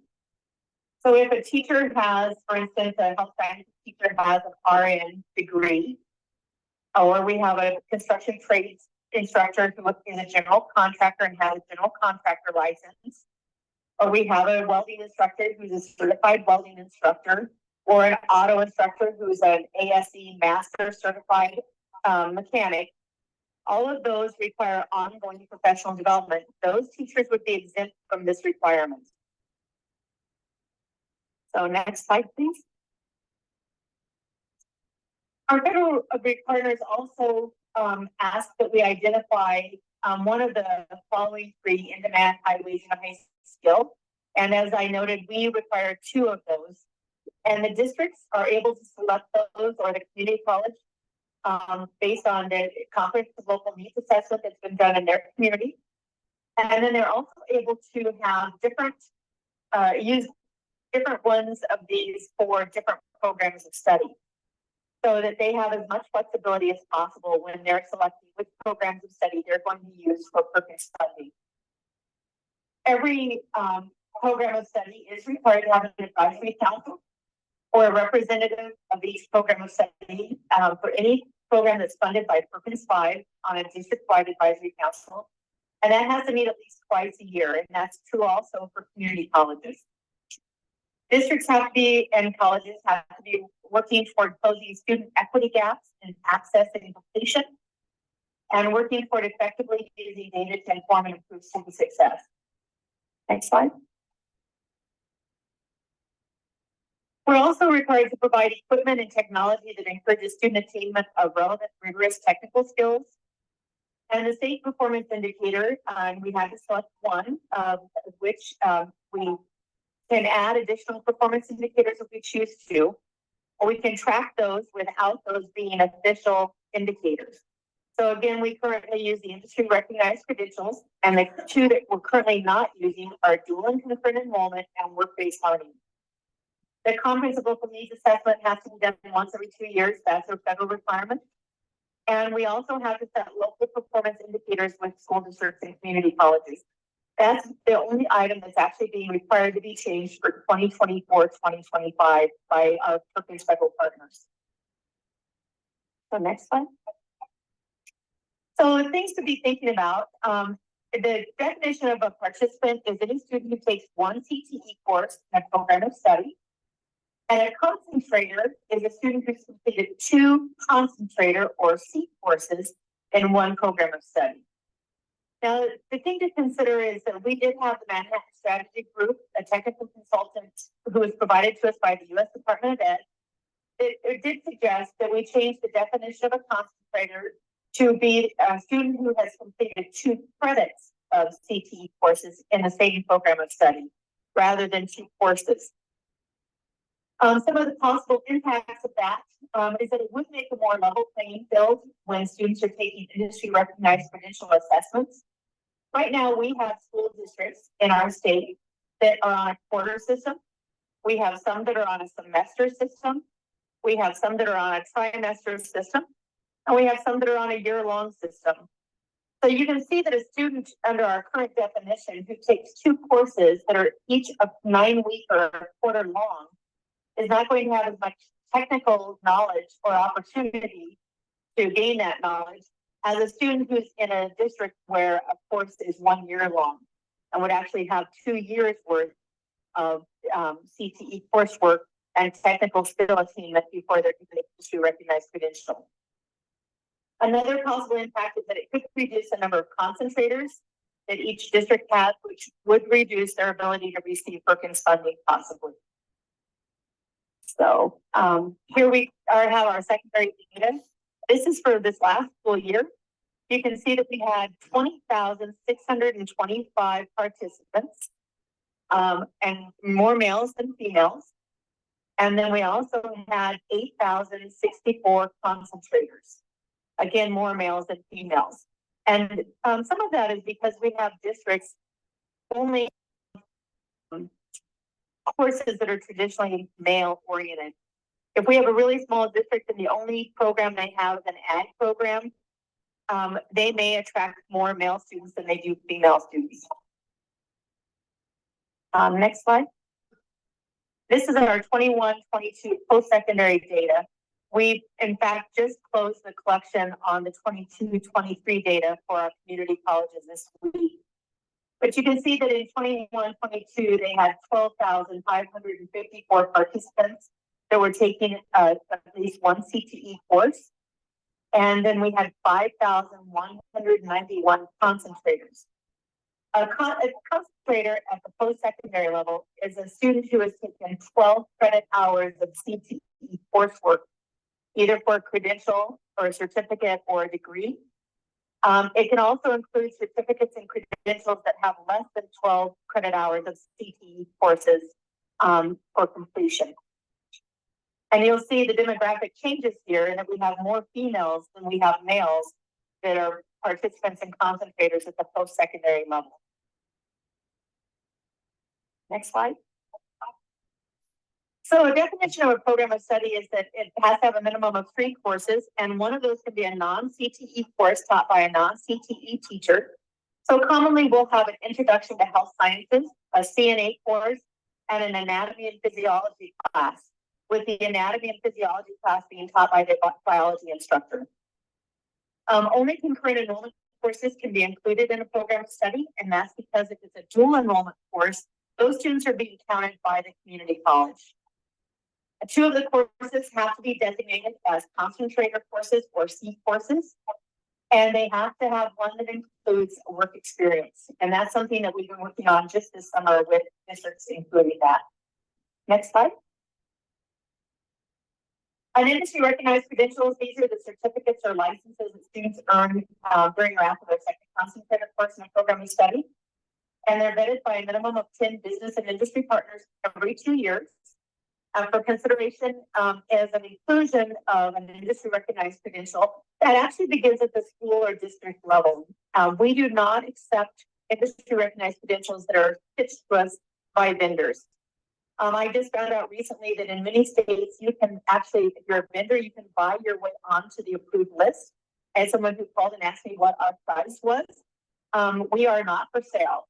Our business and industry partners have to answer yes to one of the 2 following questions in order to have an industry recognized credential included on our approved list. And those 2 questions are, as a business, would you monetarily incentivize a student who has earned this credential? Or in a hiring situation, if all things were equal, would this industry recognized credential give the student hiring preference? So something to consider is that the indicator we're currently using is industry recognized credentials, but it could be changed to dual and concurrent enrollment, or it could be changed to work-based learning, or any combination of those 3. If we officially choose those, then we're held accountable to those. And if we don't meet those indicators, we could risk losing our federal Perkins dollars. The reason that we didn't choose dual and concurrent enrollment, and I think Dr. Caldwell can attest to this, that we have many teachers across Wyoming who are teaching currently career and technical education, but they haven't had 18 graduate credits in their content area. And so they're not able to offer concurrent enrollment but through their local community college for any degree program or any program that would transfer to a 4-year degree program. And consequently, a lot of our teachers go out and get their master's in order to move on the pay scale, but they're getting it in things like curriculum and instruction rather than a graduate credit in their content area. And I see that Dr. Caldwell wanted to make a comment. Yes, Dr. Aldrich, can you hear me okay? I can. Oh, wonderful. So I do want to share an update around the faculty qualifications. This has been something that we've been working on with the accrediting body, the Higher Learning Commission, and they just released the revision to that per the 17 states that requested this revision. That was up for first read in June. We do expect that to be adopted in November. So this is going to resolve some of the concerns that we've had around faculty qualifications, particularly those who do have a master's degree, substantial career experience in the field where they do have expertise and allow them to be qualified. So that's going to be a pretty big change in the next year that you're going to see. Thank you so much for your work around that topic, because that has been a major concern, as you know, for several years. So we're excited about that. I knew that that was in the hopper and that that was a possibility, but I'm hopeful that that will pass in November. The reason we did not choose work-based learning is because many of our school districts are small rural communities, and there may be limited opportunities for students in order to participate in work-based learning.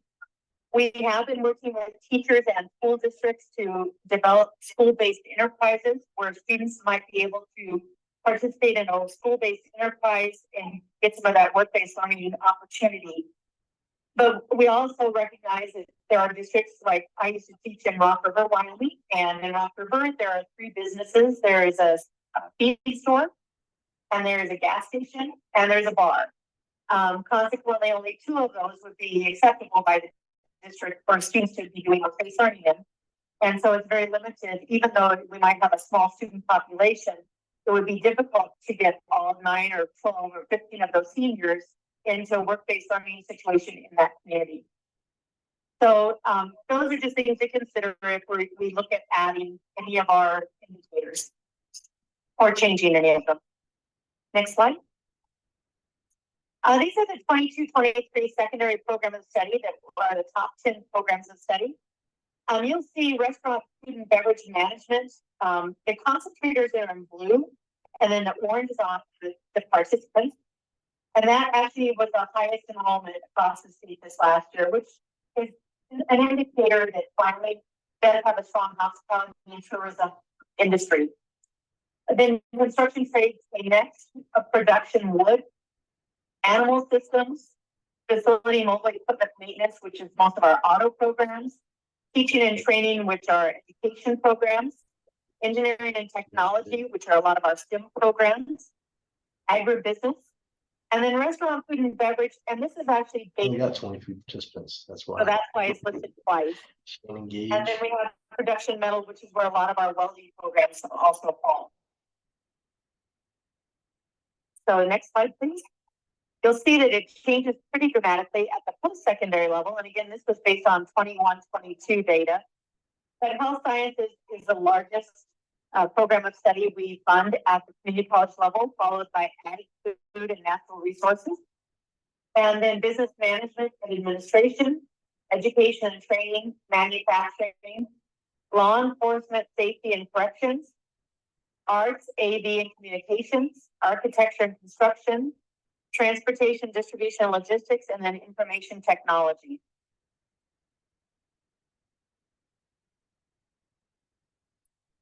The local performance indicators are ones that we set once every 5 years with each district and each community college, and it's based only on their concentrators.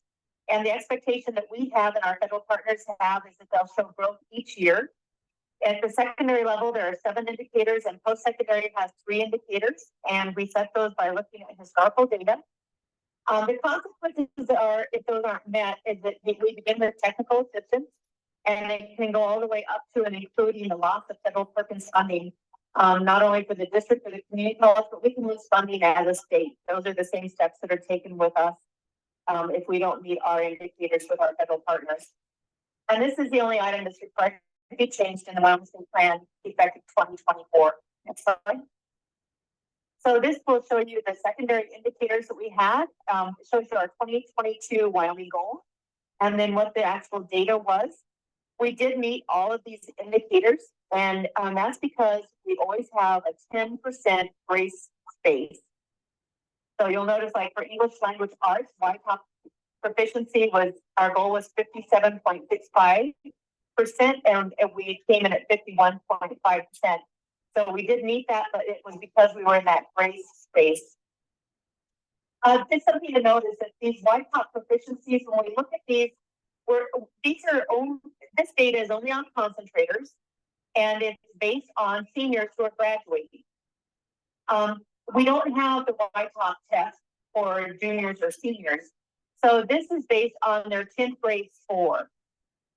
What most of you probably recognize if you've ever been around 10th graders, especially 10th grade boys, is that sometimes they are not functioning or fully developed. And so by the time they're a senior, their score might be much different. But the most recent score we have to use is a 10th grade score. So this is a little bit of a, not an accurate reflection, I don't think, of probably what their abilities are by the time they graduate, as far as English language arts, math, and science.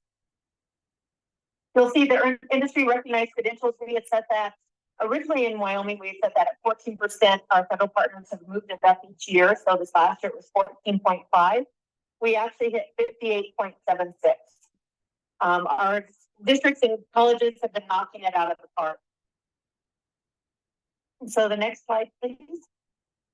And this is our post-secondary indicators. And you can see the 2022 Wyoming goal and then what we actually achieved. And again, all of these were met. That 2P1 indicator will always be 100% because of the way that our federal partners have written the definition. And that's that if any student has completed a been a concentrator, meaning they've taken 12 credit hours in a degree program or a certificate program, and they've completed that program, that they actually have received a certificate or a degree. And in Wyoming, if you complete a program at a community college, you're going to get a certificate or a degree of some sort. So that's why that will always be 100%. Next slide. Definition of size is one that we also have the possibility to change. Right now, we say, well, actually, the federal partners say that a program of study, a district has to have 2 programs of study in order to get funding. And each program of study has to have a minimum of 3 courses because of our state funding model. And currently, the size is defined in Wyoming as 3 concentrators each year on a 3-year rolling average. And that allows for small schools who offer concentrator courses every other year to be able to still get enough concentrators in order to keep their funding. So one of the things we've been talking about and thinking about is how we make that equitable between small and large districts. When you have a small district like Fremont 24, Shoshone High School, and they may only have 30 seniors, and we're expecting them to get 3 concentrators for each of their programs of study on a 3-year rolling average. And they have 1 school that's contributing toward that number. And they're competing basically with the Laramie County School District number 1 that has 4 high schools that are all trying to get 3 concentrators as a combined total for any program of study.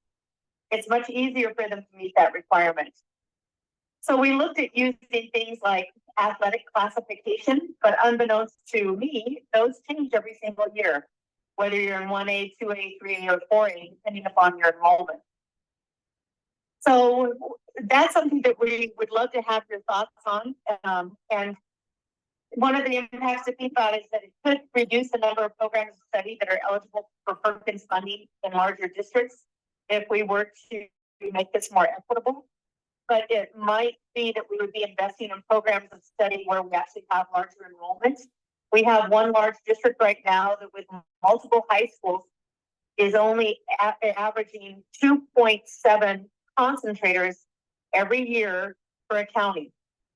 And that district is getting the same amount of funding for that program as a small district who is getting 4 or 5 concentrators on just one high school's enrollment. So it's something to think about for sure. Next slide, please. Definition of scope, this is a high wage. Right now we use 60% of the average hourly wage by county. High skill is anything that requires training beyond a high school diploma. And currently in demand is any industry that shows anticipated growth in the future. This is the one that I said could have possibly be impacted by the chart that was just adopted by the council, is that if we were to align Perkins 5 with WIOA, this would change the in-demand definition for in-demand. So something to consider might be that these definitions are too broad, and maybe they should be changed. With that, possibly could impact is changing the programs that are eligible for funding, changing funding for CTE programming across the state, and also resulting in preparing students for low-paid entry-level jobs without a potential for wage progression if we were to lower these bars or expectations. So, next slide. Definition of quality, these again are all of the same ones that we went through before. Again, the item in blue, which is whether career and technical student organizations are co-curricular, is something that's up for discussion. Next slide. Also, the professional development requirement that requires our CTE teachers to use their professional development to be focused on CTE topics and content, as well as the externships. I should mention here that on these externships, we've arranged with PTSD that for every 7 hours of externship, they get 0.5 CEUs for recertification. And we do pay our teachers $35 an hour to do an externship, up to 40 hours each year, for a total of 75 hours over a 5-year period. Again, we can also change how many of these indicators we're using, high demand, high wage, or high skill, and also whether we require every district in every program of study to meet the same ones. Next slide. Some of the efficiencies that we've implemented is that we have gone to biennial applications. So now districts can do only the full application once every 2 years. And then they just update it on the odd years. We also have initiated consortiums where small districts can come together and have one fiscal agent and one application versus each of them doing their own. We've tried to streamline the grant applications. We've created a myriad of resources for districts to use. And we've been organizing a program of study with districts, working with them to maximize their state funding. So some things that we might consider for other efficiencies would be going to a 4-year application. And also more consortiums or required consortiums. My colleague in Michigan, the only way districts receive Perkins is if they are in a consortium. And so we might look at arranging consortiums by community college service area. Some of the possible impacts would be it would reduce staff time for the districts, the colleges, and the WDE staff. But it could lengthen the time that a district could, or a college could come back into Perkins funding. Right now, a district or a community college can only come in every biennium. If we went to a 4-year application, they would have to sit out 4 years before they could come back in. We right now have 4 districts waiting to come back in next spring for the 24-26 funding years because they had opted out when there was a lot of COVID money available. Next slide. So these are the next steps. We're going to continue the listening sessions through September. In October, the CTE cabinet will review the comments and surveys to make suggestions, and the superintendent will review the comments and make suggestions. And then in November, the State Board of Career and Technical Education will review and approve for release the state proposed state plan for public comment, and that will go out for public comment in January. In February of 2024, we'll have a plan presented for possible revisions or approval by the State Board of CTE, and if necessary, it may have to go back out for additional public comments. And then it would go back to the State Board of CTE for approval. And then the plan would go to the governor for review. And then the plan will be submitted for final approval to our federal partners, and all of the changes will go into effect July 1st of 2024. Interestingly enough, it's not the governor or the superintendent that have to approve this plan. It's actually the State Board of Career and Technical Education. So next slide. So this is my contact information and Mary Billiter, who is our Perkins manager. If you have any questions, please feel free to reach out, give us a phone call, shoot us an email. And here I believe we have, on the next slide, is there a QR code, please? Oh, maybe not. We do have a QR code that I will make sure I get to Jennifer that you, oh, there we are, where you can share your comments. We've broken this down so that each of the areas that we highlighted in blue will be able to let us know what you're thinking about that and make a comment on that specific area. Again, this is not the official public comment period, but this is how we're going to develop our proposed state plan. So we would really appreciate your input and any ideas or thoughts that you have. And at this point, I would be more than happy to answer any questions that you have. Great. Thank you, Dr. Aldrich. Is any council discussion around Perkins 5.1? Anyone online? Yes, go ahead.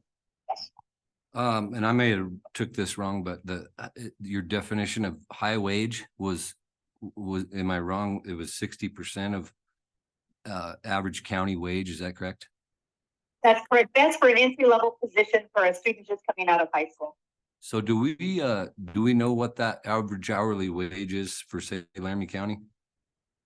You know, I would have to look it up. We have not updated those. The U.S. Department of Labor updates their data in June, and that's when we update that each year. And we have not put out that new list yet.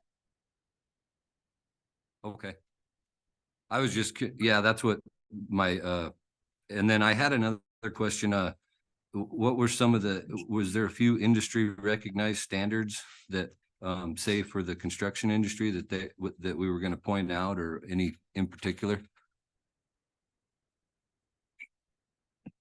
The industry recognized credentials like OSHA 10. Other than OSHA 10. Oh, we have an entire page. We have approximately 25 to 30 of those that the construction trades can use. They include welding certifications. They include NCCER certifications. There's some green certifications. There's some Sigma or Sigma certifications. So there's an entire list that's approved. Okay, I was just curious if we were gonna get into a situation where they were supposed to offer an industry recognized standard and somebody says, well, go online and pay $55 and get an OSHA 10. Well, some of them do go online and use CareerSafe to get an OSHA 10. And some of them use an in-person instructor. It just depends upon the school and the district and their resources. But the OSHA 10 certification is the federally recognized OSHA 10 certification. It's not an offset by some middle market or managing company. It's actually the OSHA 10 that's recognized by the federal government.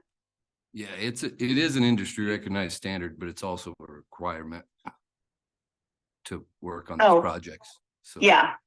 And so the construction trades teachers are able to select for their construction trades class what industry recognized credential they would like to use. But I would say that 99.9% of our construction trades teachers in Wyoming are using OSHA 10, and some are looking at moving to OSHA 30. Okay. Thank you, ma'am. Thank you, Mr. Cornella. Any other further council discussion? All right, hearing none. Thank you, Dr. Aldrich, for all of the wonderful updates around PERC, what we should expect. So Thanks. We hope to see some of you at our listening sessions. Next Monday, we'll be in Rock Springs. Tuesday, we'll be in Powell. Wednesday, we'll be in Riverton. Thursday, we'll be in Casper. And Friday, we'll be in Sheridan. Right. All right. Thank you, Dr. Aldrich. Thanks. And we're going to move on. Yep. I do believe this is probably Jennifer Cassidy from our fiscal department. Let's double check. Otherwise, there's a random stranger on the call. Is this you, Jennifer? This is me. Hello. Hi, Jennifer. Hi. Cool. So yeah, we're going to go ahead and we're going to move forward to our next agenda item, which is going to be approving. This is an action voting item. So we're going to be looking at our spending plan and expenditures. And Jennifer, take it away. Thank you. Okay. Let me get my screen here.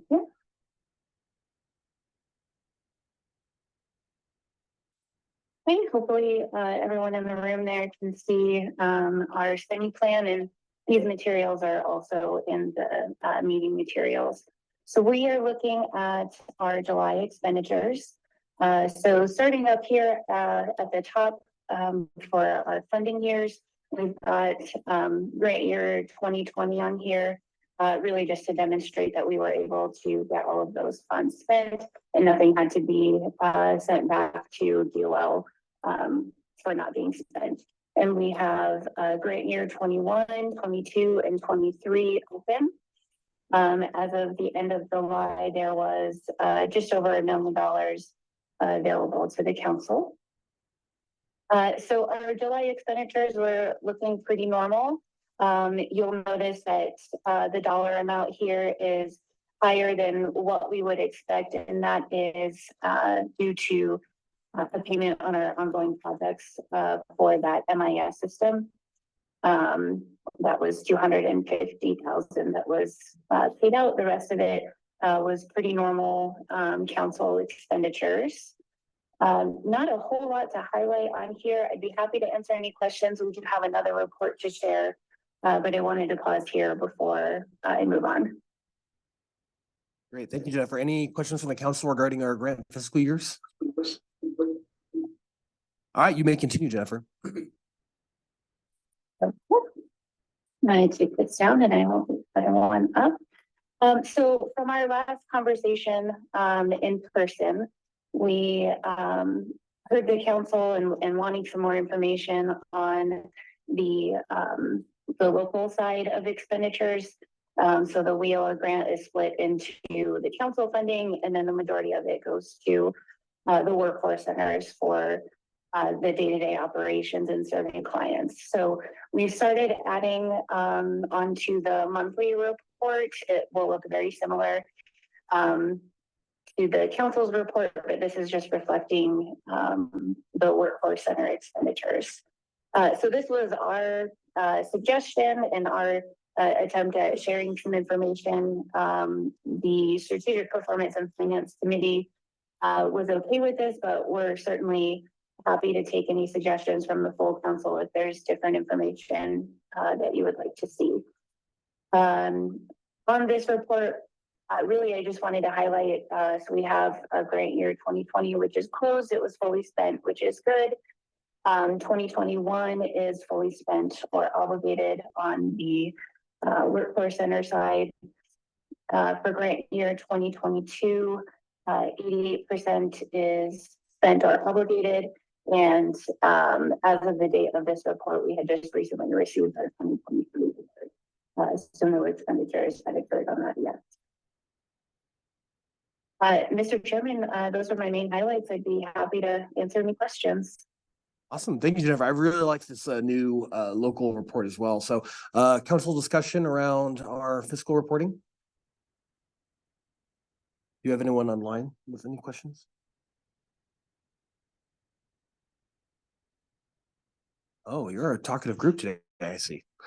All right. Well, if there's no discussion, then I will go ahead and I would welcome a motion to approve the spending plan and expenditures as presented by Jennifer.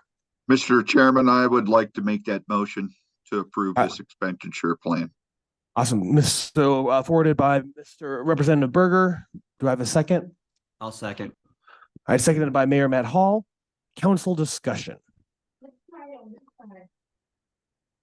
Was that someone trying to talk? No. Okay. All right. Well, then all in favor, please say aye. Aye. All Aye. opposed? Aye. All right. Motion passes. Thank you, Jennifer, for all the wonderful updates. All right, moving on to our next item. This is our last voting item other than adjourning today is the request from Lift Wyoming from a grant funding request. Also, I do believe this went through Strategic Performance and Finance Committee as well. So that's why we are voting it as a council as a whole. And Jennifer will be presenting the Lift Wyoming grant funding request.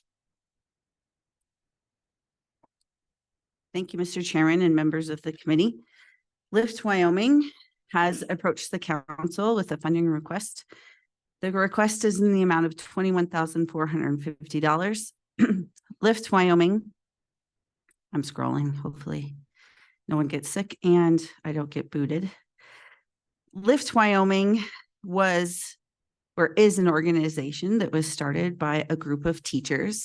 In fact, Chair Trowbridge has spoke at Lift Wyoming before. But Lift Wyoming has been created to, I guess it's not there, has been created to help address the issue of keeping our children in the state of Wyoming. And so they believe that you have to start early. Lift Wyoming conducts a conference yearly where they invite students from high schools. They would like to expand. First, it started in just Casper, and they would like to expand to the state. This year, they have requested some schools in Southwest Wyoming and in the Rollins area and some additional schools, and they'd like to continue to expand. They'd also like to add the Lift Junior Conference. At these conferences, they talk about employment opportunities in the state of Wyoming and showing students that you can have good jobs, good careers, and raise a family in Wyoming. They have also they would like to come to the council to also further expand their operations. They're requesting to have a social media manager so that they can get the word out to more students. They have a request for some supplies that they don't have currently, such as a projector and a screen and printing for these conferences, and then being able to do some additional outreach. In the past, these teachers that are part of this group have been using their personal dollars to travel around the state. And I'm sure you would all agree with me that our teachers do not get paid enough to use their very limited personal resources to travel the state to encourage our youth to stay in Wyoming. The Casper College has graciously given them their conference space for this year. And then to really entice the students to come, they're looking at bringing in some professional speakers. They get the kids excited. ET was one of those speakers before, but it's really focused on showing the students of Wyoming that you don't have to move away to have a great career and a great life in Wyoming. So again, their request is in the amount, so this is a workforce system support grant, is in the amount of, sorry, I'm making people sick as I scroll, $21,450. This funding opportunity has been reviewed by our fiscal team to make sure it's sound. Not only did we do that so that we could use DOL dollars for it, we also sent the request to USDOL to see what they thought. They agreed that this was something that USDOL dollars could fund. Then this was brought to the Strategic Performance and Finance Committee for the review, and they also approved this funding request to be moved to the full council for approval. Great. Thank you, Jennifer. We had a question in the chat. Dr. Aldridge is asking, what is their plan for sustainability beyond this funding? This group has never approached WDE for funding. So that's a great question. They've been doing this, I believe, 5 years, ET. Yeah, so I can kind of give a little bit of context on that. So, and again, in full transparency, just for this whole council is, the reason why this is in front of you today is because of me. And so I will be abstaining / not voting on this just to have no perception of conflict of interest. But yeah, they started about 5 years ago and they invited me to go up to Casper, and I was in a room of like 20, 30 high school students talking about Wyoming and leadership and why you should stay and not move away. And what's been really incredible is I've been able to be a speaker there for the last 5 years, and every single year it is growing and growing and growing. I think when I went last year, there were they rented out the Lyric Theater in downtown Casper, and hundreds of high school students, and it was so cool.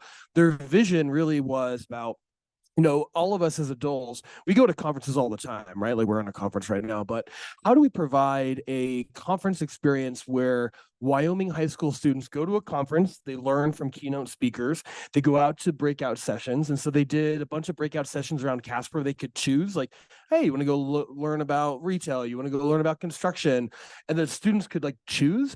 It was so cool. And I just literally was just really blown away how they took such a small concept and made it into, so when I was leaving, the Tom Grogan and his wife approached me and they said, E.T., how do we take this to the next level? I was like, ooh.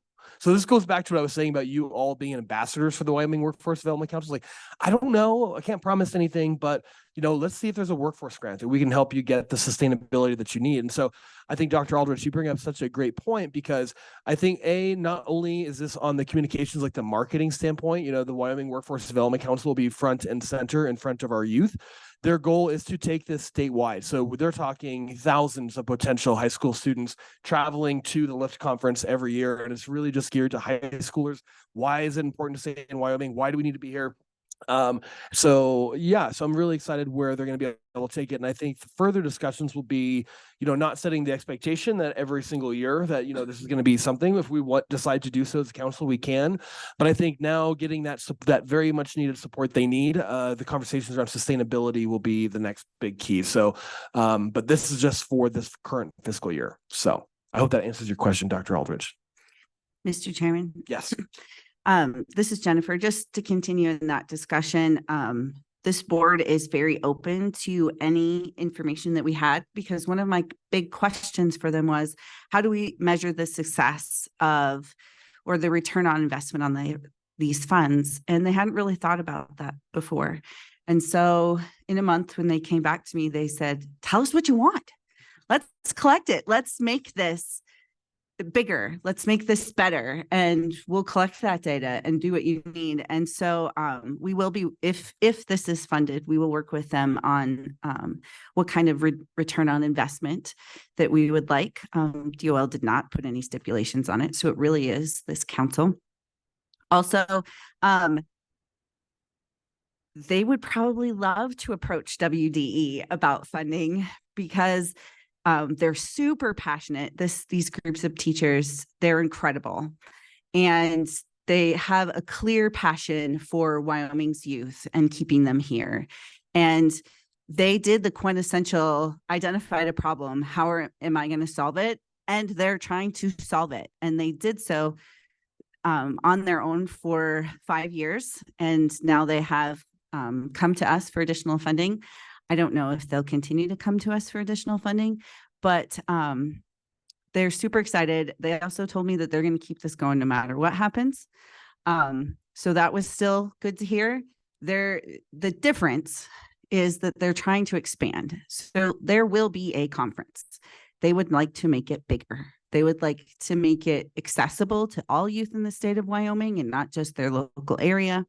And any additional funding that we can find around the state through WDE or anything else, they would love to do. They're just a group of teachers who are trying to figure this out on their own. And thankfully they know who ET is and heard about us. And we've worked. It's almost been a year since we were first approached by this group of teachers. And we just keep hammering away to see what the possibilities are with this council, and then any stewardship and help we can give them to other funding opportunities is great. Yes, thank you, Jennifer. And yeah, I think the 50,000 foot view here is these teachers' visions are to create a very high profile conference for all high school students in Wyoming to be able to connect and learn about Wyoming and why it's important to stay and learn about job and career opportunities. So I think for the Wyoming Workforce Development Council, for us to have a significant backing in that to promote that, I think it matches a lot with our strategic plan. So, but I do welcome any kind of discussion or questions from the rest of the council. Yes, Ivy? Mr. Chairman, this is a very interesting proposal. If I'm understanding it correctly, it seems like it is almost a complement to the program that the University of Wyoming, the business school does, where they do now I can't remember what it is, what they call it exactly, but they go to a community and they learn, live local, work local. They learn about the various types of industry and job opportunities that are there, which I've always thought was a fabulous program. I'd like to see it grow even more, but I think this is, if I'm understanding it correctly, this is similar, but more geared towards high school students. And that seems like a really good age to start with. Yeah, and I've kind of, those are really great points, Ivy. I also think about, the University of Wyoming has so many great programs as well, but we also have programs around the state, like Leadership Wyoming. We have Leadership Wyoming that's, ran by Director Mandy Fable. We have Leadership Cheyenne, and there's a bunch of other commerce, city commerces that do that. So what a great opportunity to, we talk a lot about how do we engage our youth in government, the stuff that we're doing. I want to see more youth on this council. And a lot of people, when they approach me, they go, I could never do that. I don't know what to do. And it's like, there's no school. Like, I didn't go to school to go learn how to be a council member. You don't go to school to be a mayor, like you've got to learn. So kind of bringing down those barriers of it's okay. Like you probably will make some mistakes from time to time, but allowing them and getting them excited to get involved in their communities and the government. This could be a potential spark between a lot of different programs around the state. So we just want to encourage our youth, don't go, please stay. You're very valuable to us. Mr. Mayor Hall. Thank you, Mr. Chairman. I definitely conceptually think that, this is great. Obviously the problem with the brain drain is, it seems like it's decades in the making for Wyoming. So anything that can be done to try and help prevent that or to educate people on the opportunities within Wyoming, I think I'm 100% behind. I just had a couple of questions probably, and I guess Jennifer, whoever can kind of chirp in on this. So where is their funding coming from now? They haven't mentioned that to me. Mostly it's coming from them personally. Like I know the travel that they've been doing has come from them personally. This group of teachers that are on the board, they've figured out how to ask people for help, which is why the community college has offered their space. So that's cheaper for them. but how they were running before, I'm not 100% sure. They've just told me the things that they've paid for personally. And then it was really local before. And then there was a thing we couldn't pay for, such as t-shirts, and they were going to try and find someone to sponsor the t-shirts for them. Mr. Chairman? Is it a nonprofit then? Do they have some structure then, or is it just? It is. It's a nonprofit. Okay. And then out of our budget, where would this funding request come out of? It's going to come an additional special project. Okay, which is a healthy line item, right? It's the catch-all, isn't it? No. I was assured by fiscal that we'll be able to support this project. Sure. Okay. And then the other kind of thought I had on it was, and I don't want to pour water or seem like I'm on what's on the table here, but is it opening the door for us to be asked by other groups, and kind of to Dr. Aldrich's point, if we do this, are we going to be, hooked to this group continually where they keep coming back? Those are just some of the little devil's advocate kind of questions I have. Or do we get presented with these grants more often than I think we do? So, Mr. Chairman and members of the committee, if I may, the council doesn't get a lot of requests for this workforce system support grant because there are so many requirements by USDOL to meet to be that broad. We get more next gen because they're specific, like we support next gen. We created that in Wyoming, so it's much easier. But these workforce system support grants, there's so many very specific USDOL uses for it that most organizations don't qualify. But such as last year, the council approved a grant request for state FBLA to be a sponsor for their conference. So yes, we've opened the door to any community when we posted the workforce system support grant, when that was created and put on the website for all to see. It's the priorities of the council, and then every request that comes in gets its fair shake if it meets the USDOL requirements. So there might be some that never make it here because we could never pay for it. It's just not something that's optional, which is why it's been almost a year since we received this request, because it actually had to go through USDOL, because we're not a conference sponsor. We're growing this part of the workforce system or helping them this year. No funding is ever guaranteed. We make that clear to all of the grant recipients that it's not a year-over-year grant. It's not a contract that can be extended multiple times. They would literally have to apply every year. Also, my hope is that this council could be an ambassador to help them find additional funding sources that are maybe more secure than USDOL, because they like to move the target on how much money we get all the time. So that's kind of the whole, and their board is so receptive on help. This is really their first grant request that they've made to anyone, which is why there was a lot of back and forth on going with that. They're teachers. They don't write federal grants. They don't write state grants. They don't write grants, but we do make it clear to them that it's a year-over-year process and no funding is ever guaranteed. Thank you, Jennifer. And again, Mr. Chairman, I think that it sounds like they'd be a good partner for this organization, and I think I can support this. I would also point out that if you're not on the board or you're not receiving anything directly, I don't think there's any conflict of interest for yourself to vote. Yeah, I've just been a former speaker, so I'm not officially affiliated with Lift Wyoming in any legal ways. So thank you, Mayor Hall. Representative Berger has a question. Yes, Representative Berger. Oh. Yeah, can you hear me? Oh. Go ahead, Representative. Oh, thanks.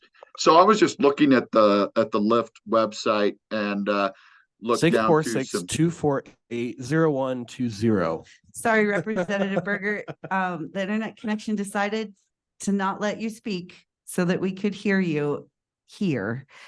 Zoom seems to be working. So if you could type your question or call ET at his phone number, I might just post it in the chat for everyone. Okay. Yes, this is why the do not disturb feature is on. So if you try calling me, you won't get through.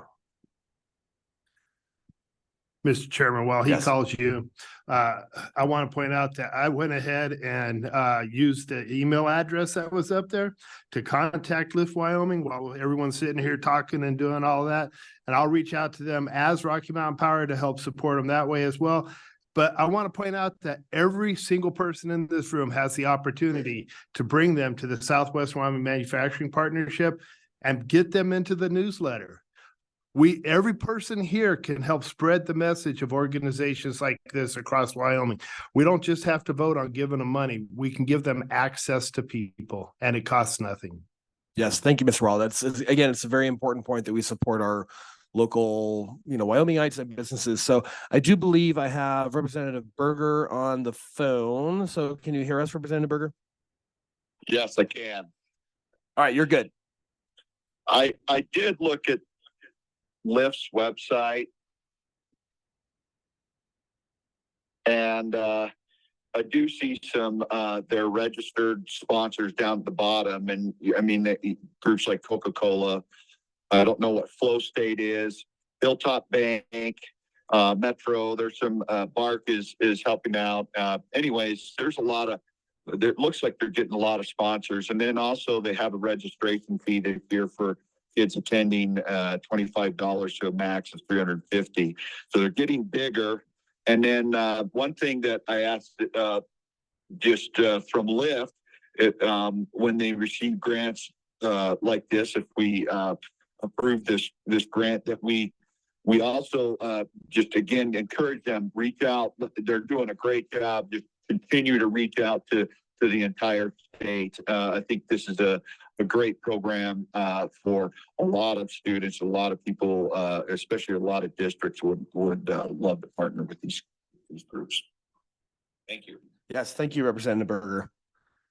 Yeah, so agreed. I think it's just this is just a more of the flint, starting that fire, seeing where it goes and how we can fan those flames, Any other further council discussion on this before we go to a vote? Yes, Mrs. Hammack. Mr. Chairman, just something to point out too, we're talking about building the image of the council and kind of being a little bit more public about this. This type of thing is the storytelling that we need to be able to really illustrate outside of some of those more, kind of foundational programs, what this council is all about and what we do. And I would, I think that we are here to vet and listen to these discussions and make a decision when, folks come to the table here, whether or not it makes sense. But the ones that do make sense are the ones that's going to make a difference for our image and being able to put that out there for folks understanding what we're doing here. So awesome. Thank you, Ms. Hammond. Anything else? Otherwise, I would entertain a motion to approve the Lyft fund request as presented. So made. All right. So moved forward by Mr. Wild. Do I have a second? All right. Oh, wow. Running. I think Mr. Cross was so seconded by Mr. Cross. Any further council discussion before we go to vote? Anything online? All right. Hearing none, then all in favor, please say aye. Aye. All opposed, please say nay. All right, motion passes. All right, so moving on, we are going to be breaking out into our committee breakout. So once again, you all are doing such a fantastic job. We are ahead of schedule, so it'll give us a little bit more time for a little break, but we definitely want to move into our subcommittee meetings. So we're going to reconvene here at 11:30. So we've got 20 minutes. So 20 minutes for subcommittee breakouts. And then do we have an idea of where we want the different subcommittees to convene or? This room, that room, and hall. Okay. So Here, second room, we have next gen, and then in the hallway communications. okay, and if you don't belong to a subcommittee, this is where you pick. So strategic performance and finance is going to be in here. Next gen is there, and then comms, you're in the hallway. So I will see you all back here at 11:30.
All right.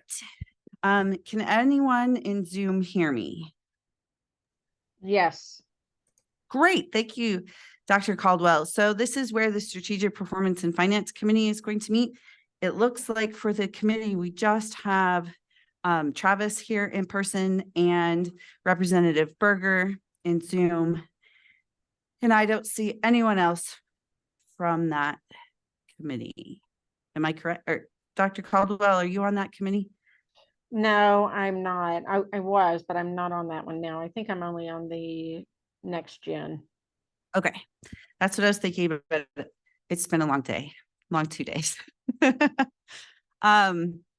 So this committee, it's a struggle for this breakout because most of the work of this committee happens before the session, and that's why there's voting items, because especially anything that has funding request has to come, because the threshold is $5,000.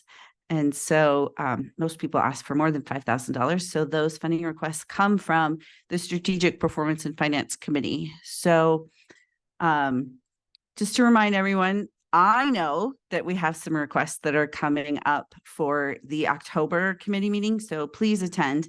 There will be another, there's going to be a next gen request. It's going to go through the next gen committee meeting in early October. Everyone will receive their invoice or their invites for the committee meetings for October on Monday.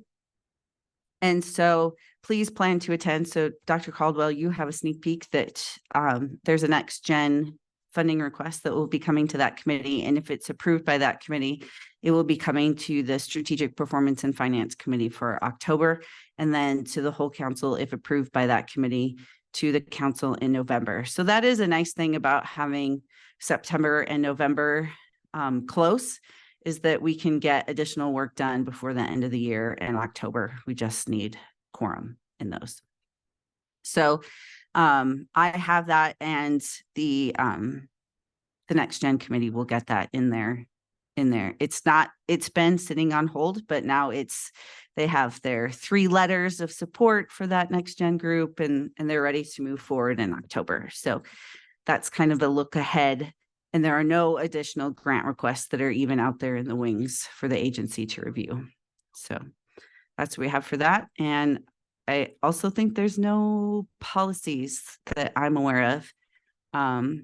So in October, there will be some ETPL providers to look at and that funding request. So that's what I see that's coming forward. Do any of you have other items that you'd like to bring forward?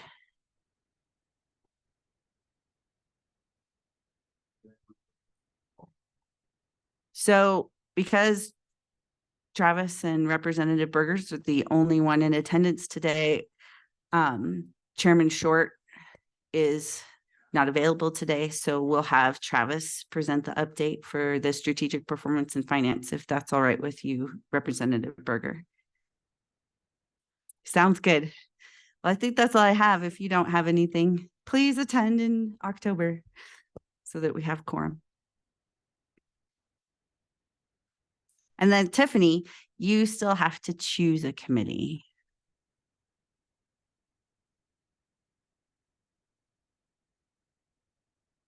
And the Strategic Performance and Finance Committee could use your skills, Tiffany, and another member, because they lost one this this month.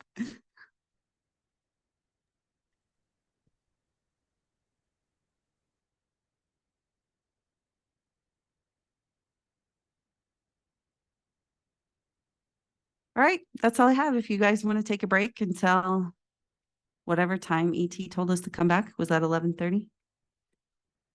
Then enjoy.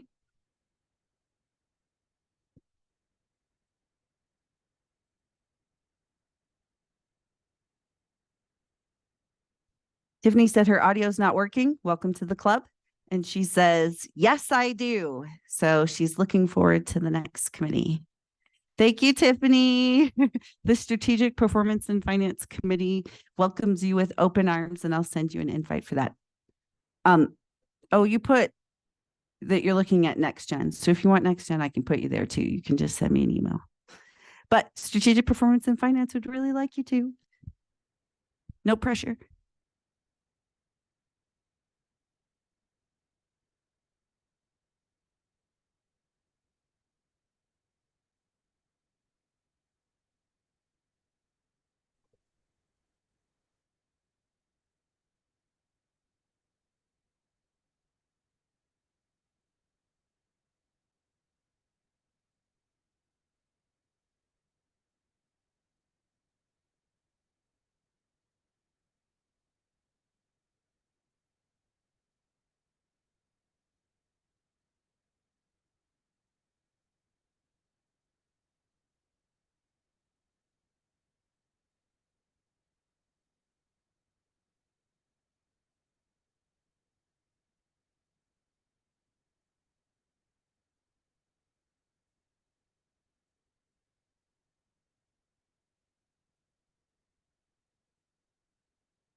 Just a 1 minute meeting warning, folks.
Gonna miss you, Sandy. You know what? I'm gonna miss you all too. I I really really wish I could hear you am. right now, but I'm sure you're saying wonderful things. I am. Yes, you look very happy. Yes.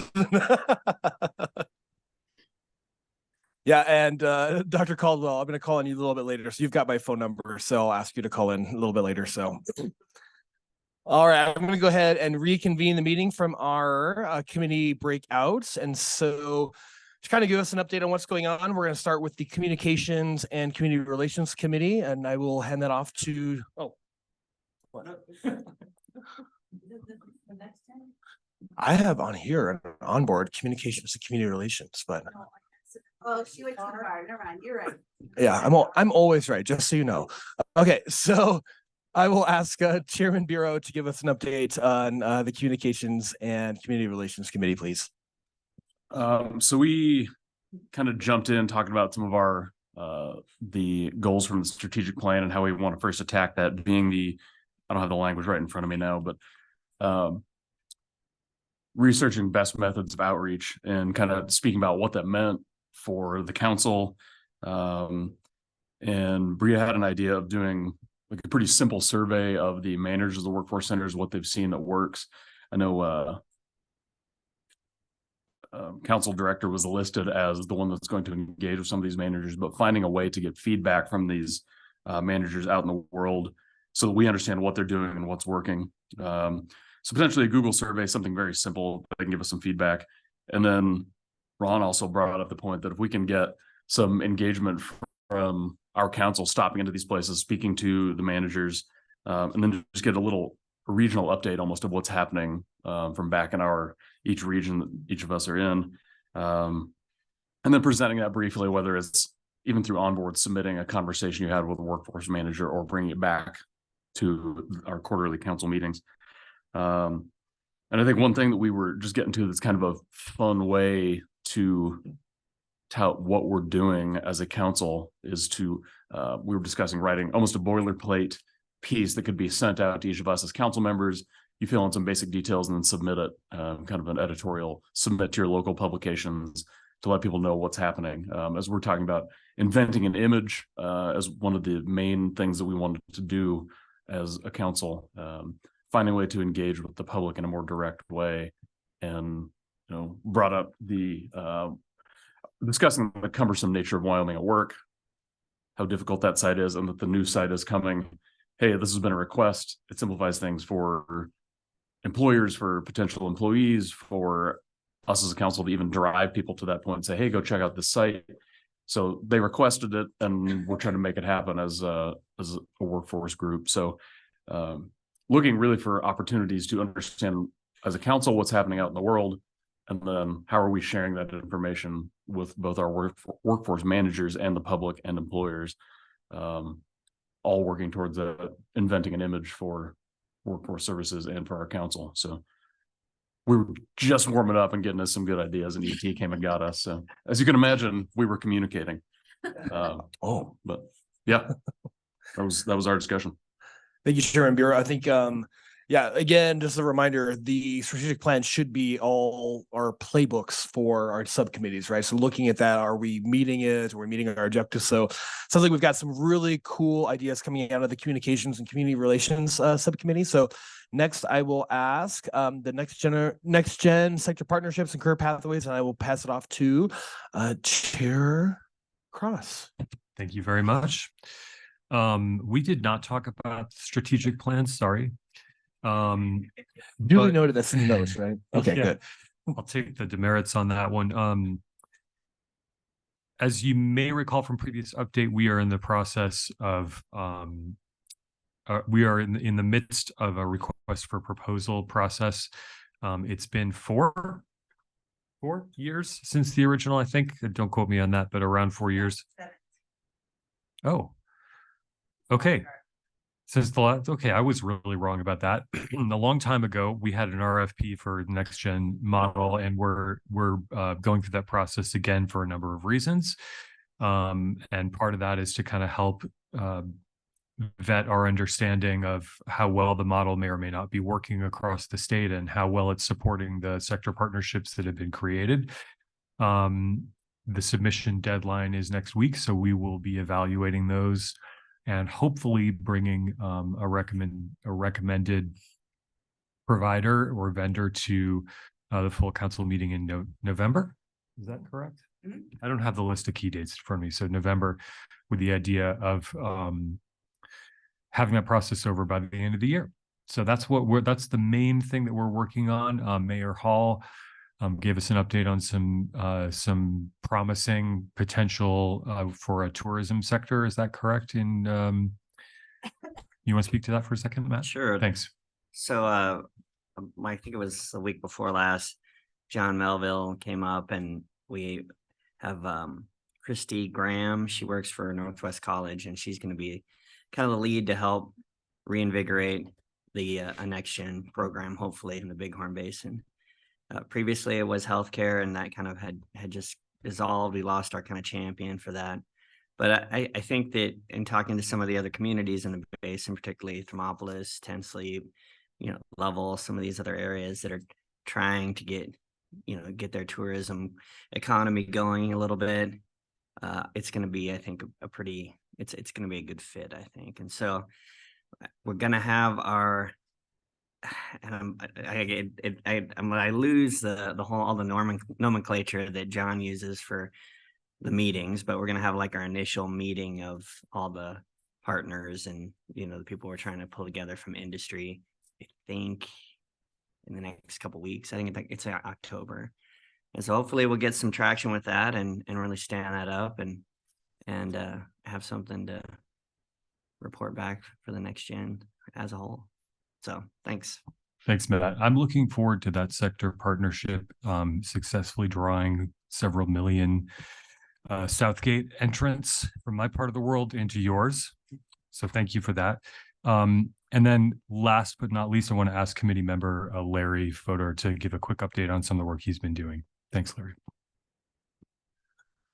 Mr. Chairman, in Laramie County, we've been working to get a group developed of the Young Contractors Coalition in Laramie to get Albany County kind of propped up on their own and start doing their own thing. So that's been going on for a couple months now. Got a pretty good group of 7 or 8 folks engaged in that. So they're more developing a young contractors organization, but what that's going to do is allow them to eventually, hopefully, branch into a Next Gen sector partnership for construction in Albany County. Doing the same in Casper right now. It's been a little slower to get started up there, but I think it's getting ready to pick up some momentum. So we can also have that young contractors group ready to do the work for a Next Gen for construction sector as well up there. So in Laramie County, we've now gotten some, I guess, momentum with the youth that are engaged in trades and interested in the construction industry, things like that. What we've seen here lately is more of a resistance from employers because this new generation, quote, doesn't want to work. They're lazy. We can't get them motivated. So one of the things we're hoping to do here in the next couple months is the school districts agreed to put together kind of focus group, almost like a next gen type concept of where we put the employers around the perimeter of the room and they have to stay quiet. And the panel is going to be, from the 3 high schools, valedictorians down to straight D students that are scraping by and in between. And we're just going to ask them the questions and let these employers sit back and listen to what it actually takes to motivate them. Is it money that motivates you? What demotivates you? What are you looking for in a career? And just kind of get a broad spectrum of this newer generation and what it's going to take to get them into the workforce and keep them happy there. So hopefully we can educate the contractors and they're willing to make some changes to accommodate this new workforce that's coming up. So. Awesome. Thank you for those updates. Since I love hearing all of this growth, with Next Gen Sector partnerships and getting the youth involved. So just again, great job, Next Gen Sector Subcommittee. Great job. So, and last but not least, we're going to hear from our Strategic Performance and Finance, and Mr. Lawrence will be speaking to that. Thank you, Chairman. Being how I'm the only one from the Strategic Performance and Finance Committee, it was defaulted to me to talk about it. So again, I guess I can use this as an opportunity to recruit other councilmen and women onto our committee. If you're interested, we'd welcome you, certainly. Our chairman is Commissioner Short out of Converse County. And so we have an ongoing monthly meeting, and all action items come through us. And pretty much our standing agenda is looking at our eligible provider training list, and providers flow in and off of that list depending on trying to reach out to meet all of the on-demand positions or for the workforce, as well as all the other positions as well. We look at the grant proposals that come through us and any policy changes. And then, of course, our monthly expenditure report, we review that on a monthly basis. And that's pretty much my report. Awesome. Thank you, Mr. Lawrence, for those comments and great updates on that side as well. So now that we've completed our committee updates, the next section on our agenda is public comment. So do we have any members of the public that would like to make comment? And let me know if there's anyone online. So you're free to make public comment, or is there any other council business that we would like to make aware before we move on? Any Mr. updates or Chairman? news? Yes. Just real quickly back to Larry's point, I'm wondering if there's an opportunity in there for that kind of youth feedback to industry folks tied to the LIFT agreement that Jennifer said we'd work on. Yes, thank you, Mr. Goldberg. That is, again, that's a spark, right? So think about these connections. How do we connect all of these other departments, these universities, keep that conversation going? But that's a great idea, Mr. Goldberg. Thank you for bringing that up. Any other council business? Any Mr. updates we should Chairman? know? Yes. Just an announcement to the committee that, just as a reminder, National Apprenticeship Week, sponsored by the Department of Labor, is going to be November 13th through the 19th. So your area apprenticeships should be doing something to open up their doors and let you know about our program. We'll be doing something in Casper that week. And then just a personal ask, I have a goal to get more women in the electrical apprenticeship program. So it's an opportunity for equal pay for women in Wyoming, which, as we know, Wyoming kind of lacks a little bit on that. So yeah, if you know anybody who's interested in the electrical or any other apprenticeships in the state, I would love to help them get connected with that, particularly women. So thank you. Thank you, Brenda. Any other council updates? Yes, Mr. Rob? October 6th in Rock Springs, West Wyoming Community College is going to be hosting Manufacturing Day. And we're going to have students from all over Southwest Wyoming that are going to be there. I'm assuming Brenda's going to show up again this year. But it's a great opportunity to engage with the kids and all those types of things. Rocky Mountain Power is going to have their video team on site to go out and video the power line program and the success that we're having there. The program is completely filled, And they're already looking at putting students into the next session next year. And we're looking at starting a substation program there too. West Wyoming Community College has been extremely helpful and extremely aggressive, so to speak, in pursuing the WIP funds to get these programs started. But there are things that can be done in local regions whenever businesses and education work together. Fantastic. Thank you, Mr. Wald, for that update. Mr. Chairman? Yes. I had a request from our communications lead back here to ask you if you do anything in your community that will relate back to the council, please take pictures and let us know, and we can update our Facebook page. We get significantly more hits on our Facebook page when there's people in the pictures. And when it's you folks in particular, it really boosts that. And it's really important to know all of the great work that you do in your community. Please brag. Please do not be modest. Please let us know what's happening. And so I know Manufacturing Day is coming up, and there's proclamations happening in Albany County and in the city of Laramie for those as well. And now Ron's told us about your event. So we expect an email. You can send those to me and I'll forward them to Erin Turbot, but her email's pretty easy too. It's erin.turbot@wyo.gov, and she'll accept those as well. But I am more than happy to forward that, because some weeks it's a struggle to know what to put on the council's Facebook page. And sometimes we just use the information that DWS is doing, but it's really because we have to do something every week. It's important to make sure that that we post consistently and often, and it's much better if we have information from you all. And she took a lot of pictures yesterday at Mountain Meadow Wall, so you'll probably be in them. So please tag yourself. Make sure you're all following WWDC on Facebook, and like and share and all that stuff. So that was just an aside from communications here, but especially when you do something in your community. So Brenda, we expect an email from you, and Philip from you, and Ron from you, and anybody else that's doing that as well. And just keep up the great work in your communities. We appreciate it. Yes, ma'am. I do understand that the actual message that was said to me, not the actual words, but the actual message was, modesty is for losers. Don't be a loser. Yes. Wise words, Mr. Wild, wise words. Yes. And thank you very much, Jennifer, for that reminder. So yeah, again, as we build out, the cool thing is we have Onboard now, right? So this is going to be the first time that as a council, we have a digital platform that we can continue these conversations. You know, we have the general council thing, we have the subcommittee that you can continue these. So I'm just excited to kind of see how all of you continue to use that platform to collaborate in between our quarterly council meetings. So yeah, send photos, ideas for our social media account. We have 350, which is we can do better than that. And so yeah, please help us grow that. Yes, Ms. Hammock.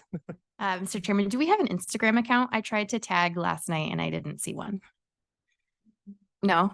So that might also be something, because then, I mean, you know, if we are all tagging on our personal account when we're doing this sort of stuff, and then being able to share in that way might be something good for the future too. Yeah, I'm glad you're on the communications. I was going to say, Mr. Bureau, do you have to say? I don't know what it takes to add, because I'm going to assume that Bria stays on the communications subcommittee now. If we can get her on the group onboard chat. Oh yeah, absolutely. I don't know what that takes to add somebody, but I do think that's important, because as we talk about Facebook and we talk about youth, those things don't go hand in hand. So I mean, I'm not youth anymore, and I don't look at Facebook. So unless I'm actively searching something out from this committee, I won't see it. So I think it'd be valuable to Instagram at least, because that's where I am. So yeah. The more the merrier, right? We got to get our presence out there as part of our strategic plan when it comes to our brand and what we do as a council. So well, I guess unless there's any other public comment or council discussion that we need to have, I will kind of move towards the adjourning. Mr. Chairman? Yes. Can we ask another question, please? Yes, you may. How does everyone like Onboard? Yes, great question. Just, you know, Or quick not thumbs like up it. or Is it something that you feel like you had your materials available to you, that, you see it as a useful tool, easy to use? It's always really kind of scary introducing a new technology tool, and so when we were looking at the RFP reviews, there were a lot of not good ones out there, so this one is really on board. It's really stood out to me as a very world-class board management software platform, easy to use, mobile app, native mobile app. Working with their support team, they've been amazing in the training. And so I don't know. Yeah. So I think anyone not like it? Because the cool Or thing is, anything we can do better. Now, this was our first full council meeting. We had some members who still hadn't signed in, and we're still working through those. But anything we can do better, or any additional support that you would like in onboard, that would be great feedback as well, so that we can assist you in our onboard journey. I find it easy to use, Mr. Chairman. yay. I was one of my biggest, I wasn't part of the RFP process for it, but I was the one that found onboard and was like, we should go this way. So not that I have any personal preference on it, but just I always look for great software as the techie nerd of the group. So all right, well, I'm going to go ahead and call public comments to close, but kind of to end, I want to kind of review before we all depart.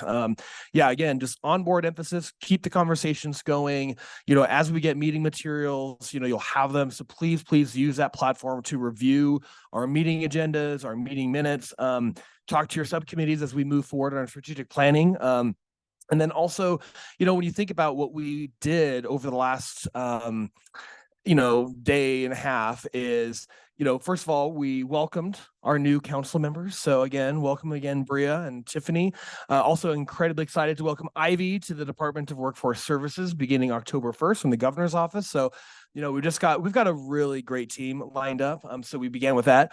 And then also, I would definitely want to give a shout out to one of our council members who this is their last council meeting, and it makes me very sad. Dr. Caldwell, are you still on the call? I saw your smiling face earlier. Are you still there? Okay.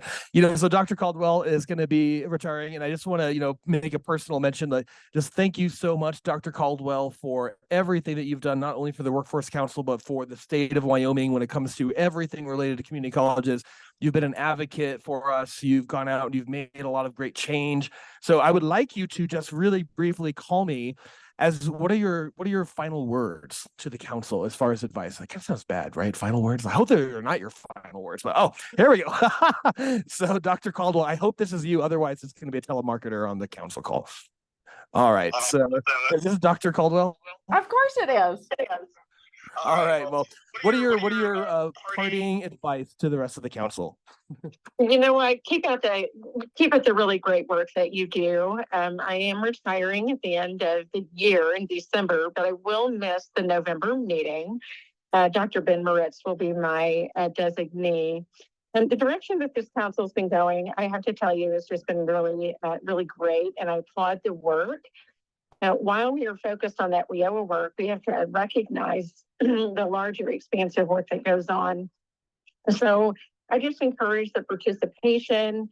While I am not there in person, I am sorry. I do want to advocate for people being in person at those council meetings. It does make a difference, but it allowed for me to attend, for Representative Berger to attend, and for Dr. Aldrich to attend, among others. A few things I want to bring up that are very important and related to this work is the attainment strategic plan and some other things that are going on around the state. You heard the community colleges referenced in multiple things over the last 2 days, so I wanted to bring that up. In the commission budget, we do have additional funding for the Kickstart Wyoming's Tomorrow Scholarship. If you are not familiar with Kickstart, this is based on the Wyoming's Tomorrow Scholarship. It is the first funding the state has ever had for post-secondary through the community colleges or the university for adult learners 24 and up. We recognize this was a big gap. Joint appropriations did fund a small amount this year, $1.25 million to kickstart that until the endowment is fully funded. I want to let you know that funding has been exhausted. So it took one launching of that, which we kicked off the advertising for that in May, and that $1.25 million has already been exhausted. So there's a lot of capacity in our state with our adult learners that are in our communities. They live there, they work there, and they're looking for ways to advance their careers and through post-secondary education. And this is one of those ways. So super excited to see the demand list going on, and we see how that will have some really great ripple effects across multiple entities in this state. So what I can say is keep up the good work, be present, participate, and continue to share the message of the great work that's going on across all of the work and the work of the Workforce Development Council. For that, thanks so much. Oh, thank you. Yes, I'm going to miss you, but again, I just want to sincere gratitude to all of the hard work you've done. Good luck with quote unquote retirement, as we were joking earlier today. I'm sure you're going to continue to do amazing things in your career as you move forward. So, and as we kind of wrap up, kind of just brings it back to, you look at our agenda, we got our Department of Workforce Services update. We heard from participants the stories about the decisions that we make around this table, how they're actually impacting Wyomingites in a big way. That was awesome. We got our Title I program updates. We talked about DVR. We looked at our workforce annual report. We had the wonderful, I almost said awful. Well, I think I'm thinking the horned creatures in the yard. But we went to Mountain Meadow Wool. And we saw this incredible institution business in the state of Wyoming that, there's like one of 3 dye places. And I had no idea there was one here in Buffalo. And again, I could not stop thinking about last night. How do we help? How do we make this grow? How do we give them that support? Those are all decisions that you all make, right? And then we had a really wonderful evening. Then today, we had some great conversation. I mean, I thought the pre-veteran presentation was fantastic. That's been something that I've been thinking about a lot, and how we re-engage and how we make that transition between military back to civilian lifestyle easier and get them involved in the workforce again. So I love where that conversation is going. I loved the conversation around the in-demand occupations list as well. So obviously all of you have a lot of really amazing opinions around it. So I'm excited that now we have a full cadence once a year. We're going to be reviewing this. We're going to be talking about what these in-demand occupations are, and we're going to be making decisions around those. We also finalized our strategic plan. Fantastic. We've got a 4-year vision. So again, now the responsibility just comes down to us to be able to execute that vision, but we locked it in. We're ahead of all of the other states. And then, we kind of got an update around all the changes coming in Perkins 5.1 next year. So Dr. Aldrich provided us that. We looked at our spending plan expenditures. It looks like we're actually doing a really, really great job. Some of our grant fiscal years are coming to a close, and we're working on those. Also love the addition of the workforce local budget. I think that was a great thing that the council wanted to kind of see and dive deeper into. We approved grant funding for the Lift Wyoming, and we're going to kind of see where they take it from here. And again, it sounds like there's a lot of sparking potentially happening between multiple organizations and institutions that can partner with that. And then we got our updates from our committees. And so, that's really where we do a lot of our legwork. We come here to make our decisions, we vote, but a lot of the stuff that we do happens in these subcommittees. So again, please be engaged, please be active. And then, as we all know, as we move towards our strategic plan and our branding and our awareness, get out into your community, share photos, tell the stories. People love stories.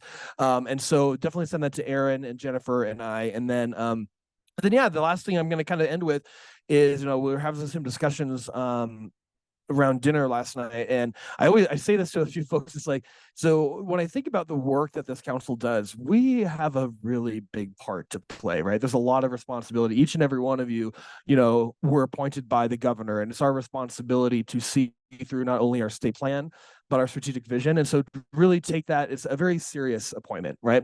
And so I just appreciate all of you for your professionalism, our camaraderie. We're also very close friends as well, and I really appreciate about this council. Also, when we have openings on the council, I really encourage you to talk to people that get them on here. Let's get some really cool, passionate people that want to be here and make really important decisions for the state. Because really, when it comes down to Wyoming, if you think about what Wyoming was 100 years ago, think about our ancestors. Like our ancestors were like true pioneers, right? So, you know, Cheyenne, as an example, was the first city west of the Mississippi to have electrical street lighting. Wyoming was the first state to have a female governor, the first state to allow women to vote. Wyoming also was the first state to have a national park, Yellowstone, the first state to have a national monument, Devil's Tower. So it's in our DNA as Wyomingites. We are pioneers. And so it's that I know the word change in Wyoming can kind of be like, I don't want to change Wyoming. It's not changing Wyoming. We're just going back to our ancestry. You know, like that's what they did. And they would hope that we're now here to live up to that legacy and to kind of create that new path forward, especially after a pandemic and all the crazy stuff happening in the world right now. It's our responsibility to basically, my favorite quote, one of my favorite quotes is, you know, it's never too late to become the person you were always meant to be. And so same thing for Wyoming. Like we can make Wyoming what we want. It's all about partnerships, collaboration, respect for each other. And I'm just excited to be a part of this council. And, you know, it's been a pleasure, a treasure, a joy I cannot measure being your acting chair for this council meeting. And so I guess at this point, I will entertain a motion to adjourn our Q3 Workforce Council meeting for September. I make a motion that we adjourn it. And yes, Sandy, I saw your note and I will track you down in Boulder. It's not that big. Yeah, we know where to find you, Sandy. So we have it's been forwarded by Mr. Wild. Do I have a second to adjourn? All right, seconded by Mr. Cross. All in favor, please say aye. All right, all opposed? All right, safe travels, everyone. Thanks for coming to this beautiful city of Buffalo, and we'll see you back in November in Casper.